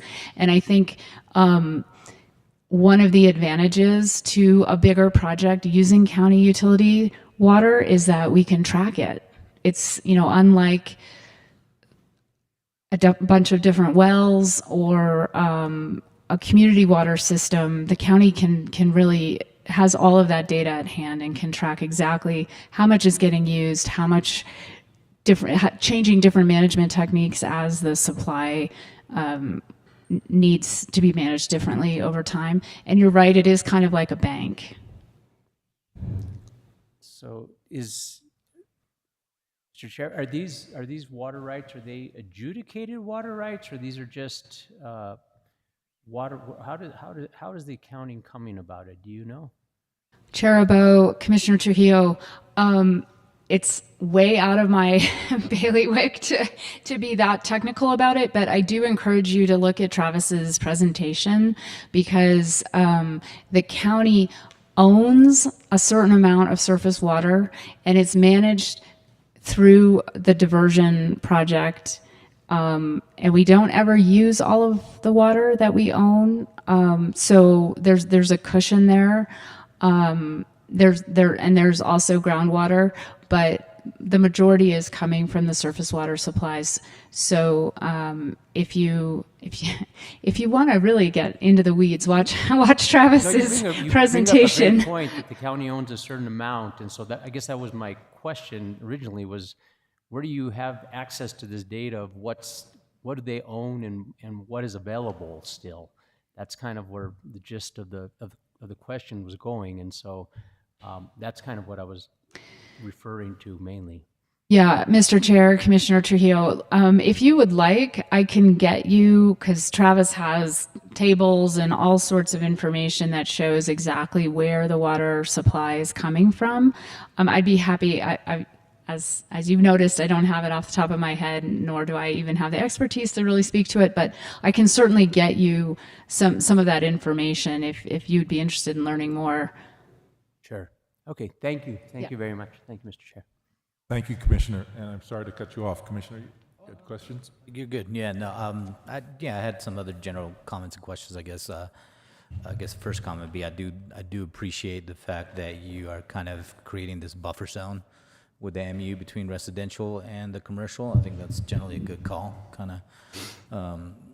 I had a question that maybe is more so for staff, but as far as the cutting up or you know, the rezoning of these spaces into, like, you know, 50 acres, 80 acres here, et cetera, and stuff, is there any minimum or, you know, requirements for when you're doing that, or any kind of suggested scenarios?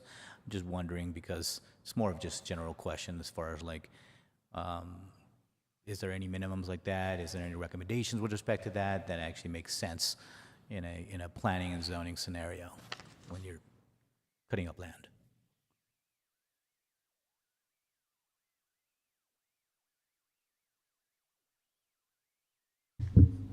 Good evening, Chair and Commissioners. I think that's a very good question.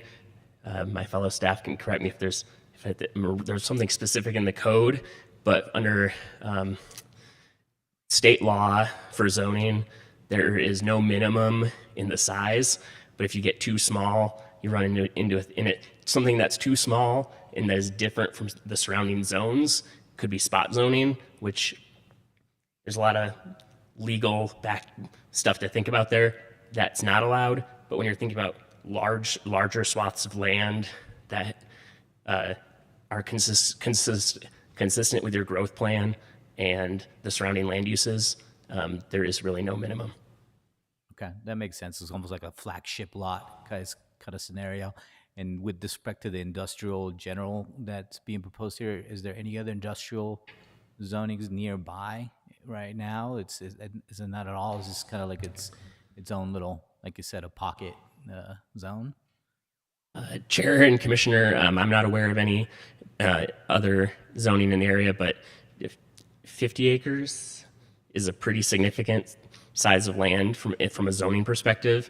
And as was stated by the applicant, you have the wastewater treatment plant, while not zoned industrial, has kind of a use relationship there. Yeah.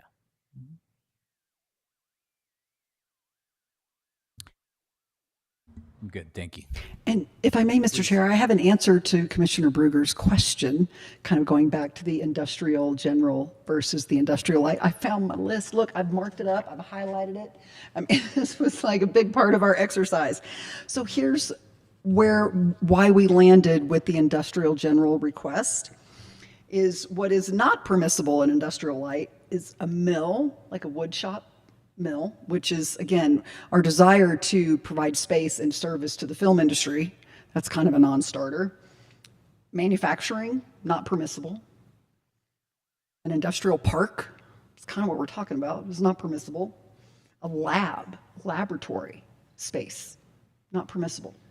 So, and then there's some of these that are conditional uses, which just adds more regulatory layers on top. So if I can pivot to permissible out of conditional, I'm going to try to do that.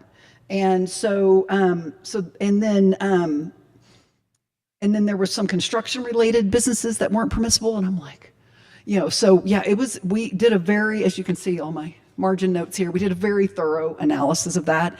And it really felt that in order to have the economic development impact we're hoping to have here, that industrial general was really the right call. Thanks, Commissioner Bruegger. You had another question? Thank you, Mr. Chair. Thank you, Ms. Jenkins. There are two other uses that are not allowed in light industrial that are allowed in industrial general. And it's hazardous waste storage facility and hazardous waste treatment and disposal facility. So my question to you is, will you have either of those uses in this zone? No, because again, this is a mixed use environment. So again, great question. And so we're here for the long haul. So there's not going to be any user that we're going to allow to go anywhere that is going to have a negative impact on what's happening across the street, right? And so it's self-preservation, that we be very selective and make sure the users that are brought in are aligned with the vision for this project. Because we don't want to say yes to this over here, and then what's happening over here, we can't even bring anybody in to take that parcel. So it is in our self-interest as the developer to ensure that we, you don't kill the proverbial goose. Thank you. Any further questions, Commissioner Pava? You want to go? Okay. Just a quick question. Is there a timeline for the phases as far as when you're going to start and when you're going to end, or a timeline for the whole entire project? Yes, thank you, Mr. Chair, Commissioners. May I ask, is it Meir or Meyer? It's Meir. Thank you. It's Meir. That was my first guess. I was right. So good. So we hope to be coming in with our first phase subdivision application in mid-2026. or, Q2 26 would be our first application. And again, it's such a market-driven effort. Our assumptions are right now that we would hope to see the project complete by 2040. Could happen sooner. We would love that, but it really is a function on what's going on in the marketplace. Yeah. Follow-up? Commissioner Pava. Thank you, Mr. Chair. Nice to see you. Nice to see you too, Commissioner. Good presentation. A lot of information to digest, of course. First question goes back to my comments earlier, probably inappropriate to staff, but more so to you.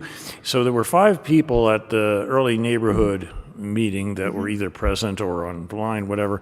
Do you recall if there were any issues raised, or were they simply just general questions? No, absolutely.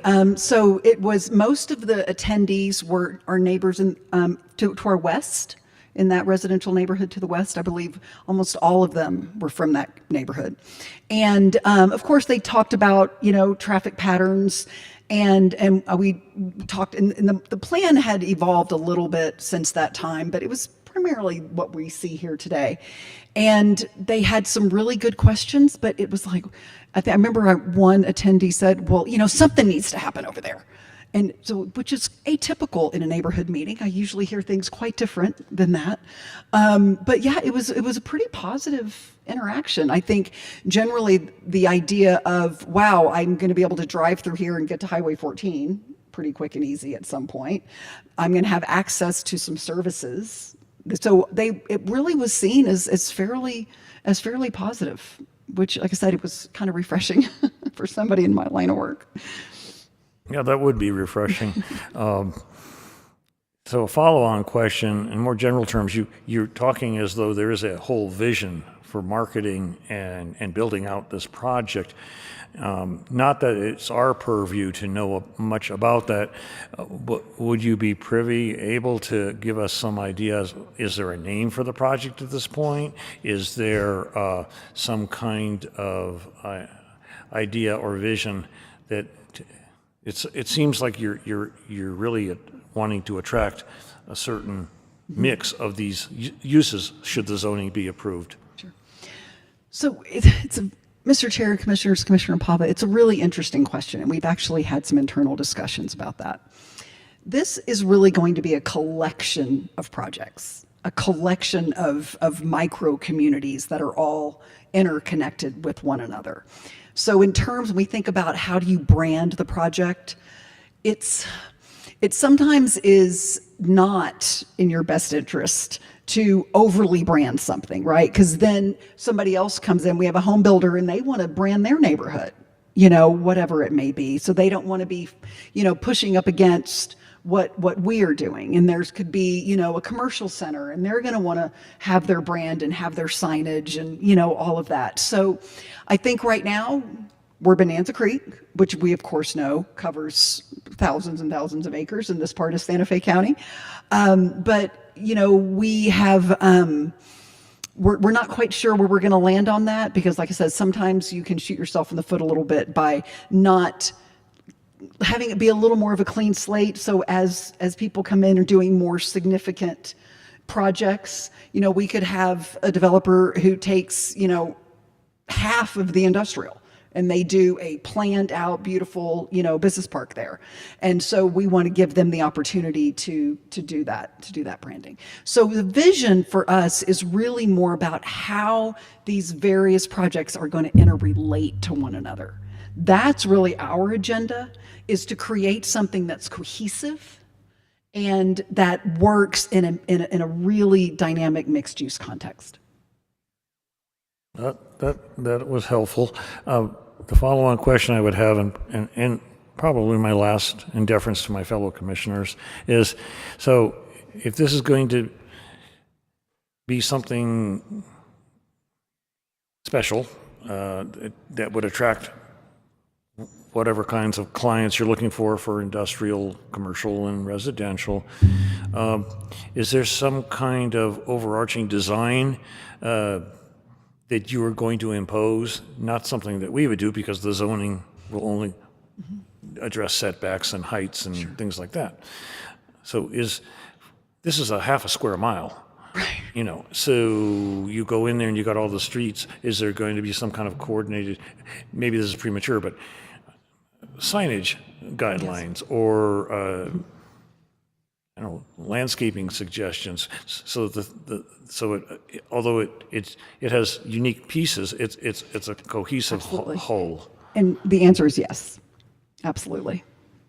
And that'll be incorporated, you know, with each phase of development. We'll have, you know, restrictive covenants that are established. And again, that also becomes somewhat of an organic document in terms of what are the design standards, what are the, you know, signage really important. So it's about creating that cohesiveness. We don't want everything to be homogeneous, but we want it to harmonize. And that's really what we're after. Thanks for addressing my questions. Great. Thank you. Commissioner. Yeah, so I've lost my screen. So this whole parcel's now zoned mixed use. The whole thing, correct. So what would the difference be if this was, how would the transportation look different? Would it be the impacts? I mean, there's a lot of uses in mixed use. So There are. It can't look that different than what you're. It would be pretty different. As I mentioned, mixed use, there's a limitation on there's a minimum amount of non-residential or commercial, but there's a maximum. And I think the maximum is only 15%. I'm getting a nod from staff. So this would be primarily residential. And so, and in the commercial uses, there's things that are allowed, but it's pretty restrictive.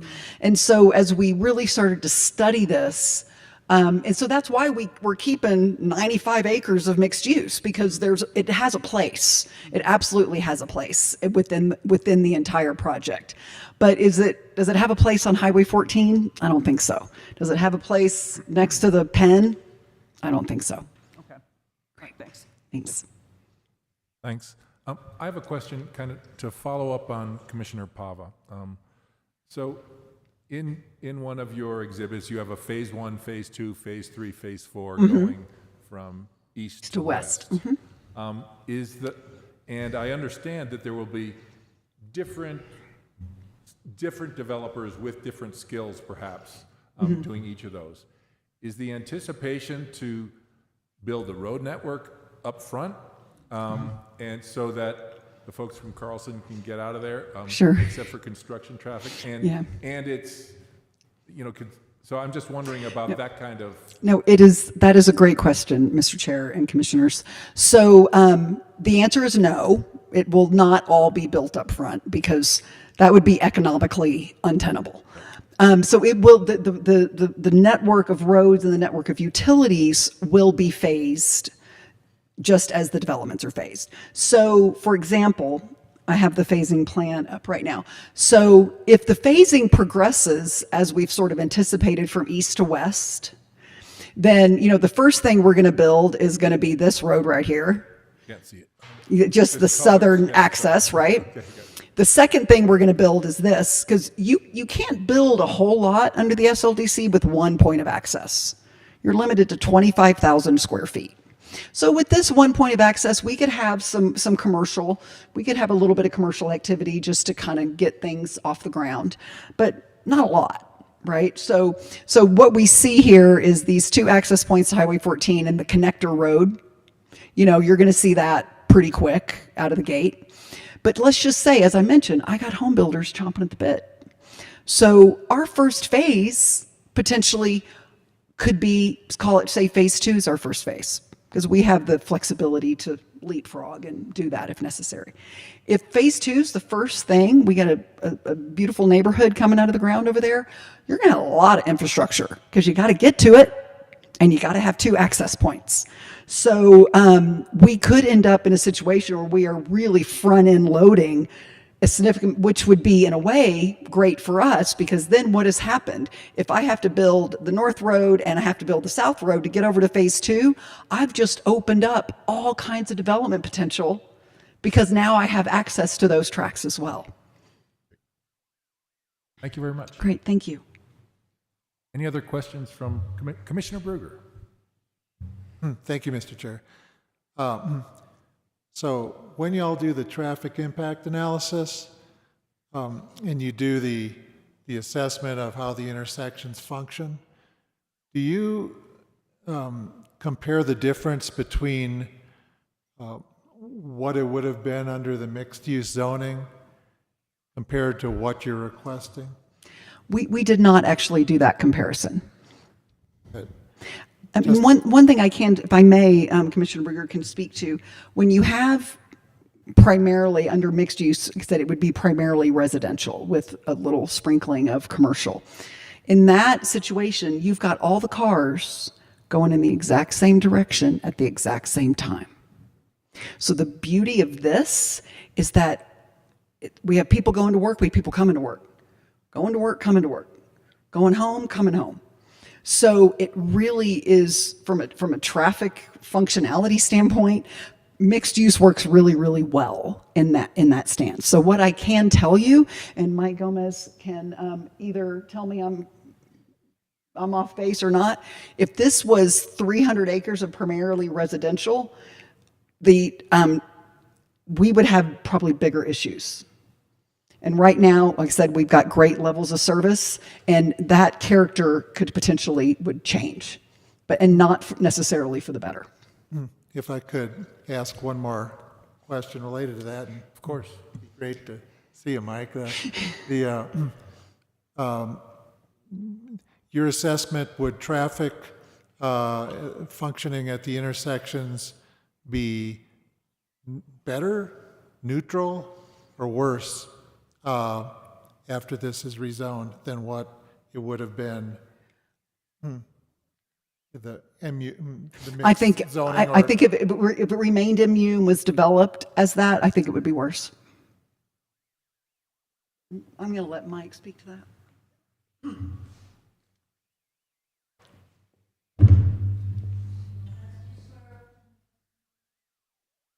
Yes, I do.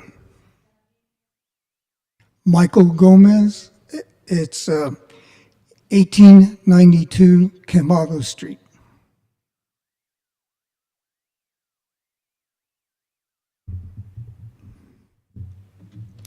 Okay, Mr. Chair, Commissioner Brugger, we did make a comparison between the build and no build conditions, and those are required by the DOT.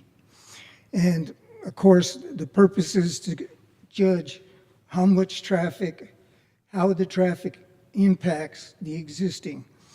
And then we, on the existing going into the future, we take into account other developments specifically, like Essentia is included in our traffic because they were approved recently, and I think they're starting construction out there.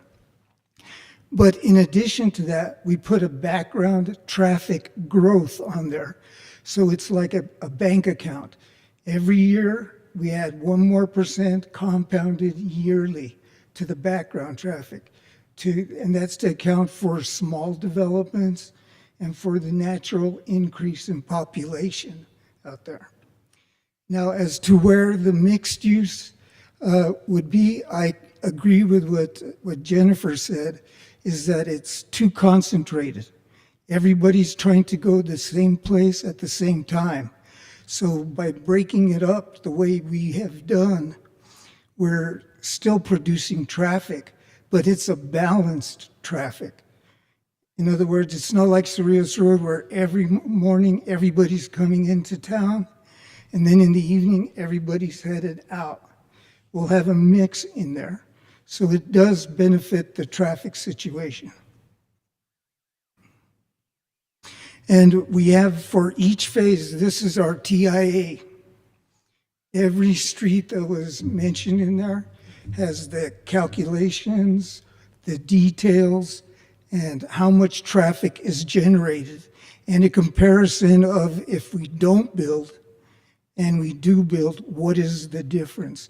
And what we see here is that we have great levels of service right now and all the way to 2040, with the exception of those areas that failed over near the Alseps out there. Commissioner? Thanks. On the New Mexico 14 Valle Vista intersection, then the And presentation was it's failing now, And it so will- it will fail in the future. Is there anything that you can do through this development is other access points or? Well, what we do is we point this out to the DOT because it's their roads that are out there and it's an existing issue. They were the ones who built those roads and allowed driveways out there. So what the DOT does is they come up with a plan, they develop a project, and they go through a process very similar to what the county does when they build roads.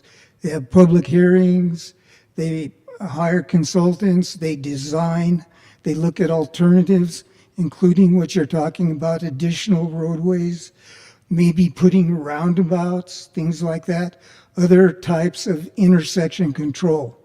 It's at the T intersection where there's a stop control.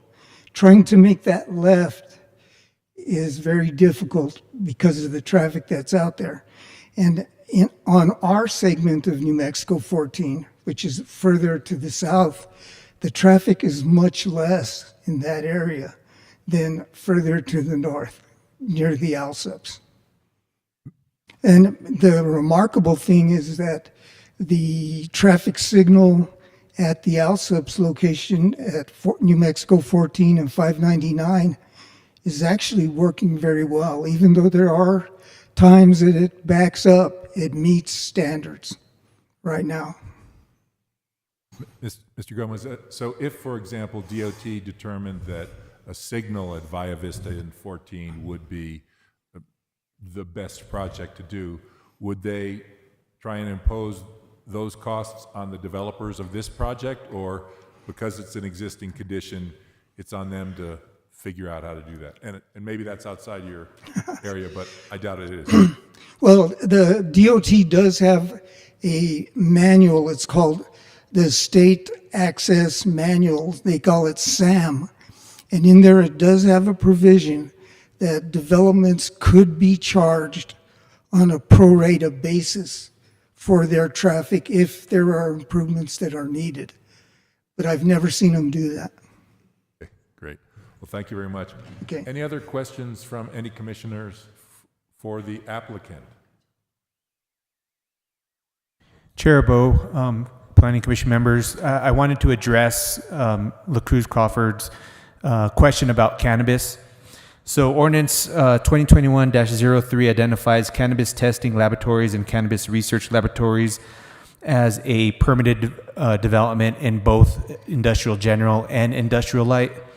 It also identifies cannabis manufacturers as permitted use in both industrial general and industrial light. It identifies a cannabis producer or cannabis producer of a micro business that is indoors as a permitted use in both industrial general and industrial general light. The cannabis producer for outdoor is prohibited in industrial light and industrial general, and the cannabis retailer is treated as a store or shop and is permitted use in industrial light and is conditional use in industrial general. Thank you for that information. Thank you. Thanks. So having heard from the applicant, is there anyone here who is interested in speaking in support of or in opposition to this rezoning request? That was easy. Is there anyone online who wishes to speak? Chair Bo, there's nobody online showing that they wish to speak on this matter. Thank you very much. What's the will of the commission? Do I say the public hearing is closed, or? Okay, public hearing is closed.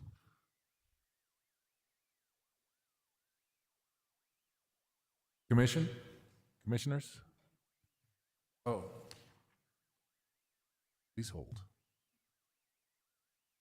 I'll propose a motion for case 25-570, a motion to approve the rezoning and including the the conditions proposed by staff. Thank you, Commissioner. We have a motion. Is there a second? I'll second that. Wait, that was too many seconds. I was looking this way, so Commissioner Bruger. So we have a motion and a second, and all in favor, please signify by saying aye. Aye. Any opposed? So the motion passes. Thank you very much, and thank you all.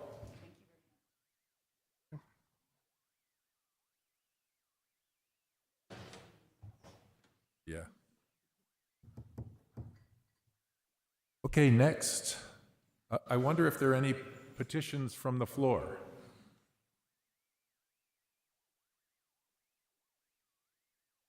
Hearing none. Matters from the commission.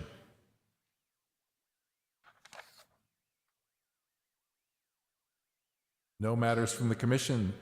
Roger, do we have any matters from the attorney? Nothing this evening, thank you. Thank you very much. Matters from staff. Nothing at this time, Commissioners. Thank you. And our next regularly scheduled meeting looks like it's today on the printed agenda. But I'm imagining, so is there a meeting scheduled for the third Thursday in December? Chair Bo, Commission members, yes, there will be a meeting scheduled for December. Okay. Great. Thank you very much. May I get a motion to adjourn? Second. I'll second. Okay, all in favor? Aye. Aye. Thank you very much. We're adjourned.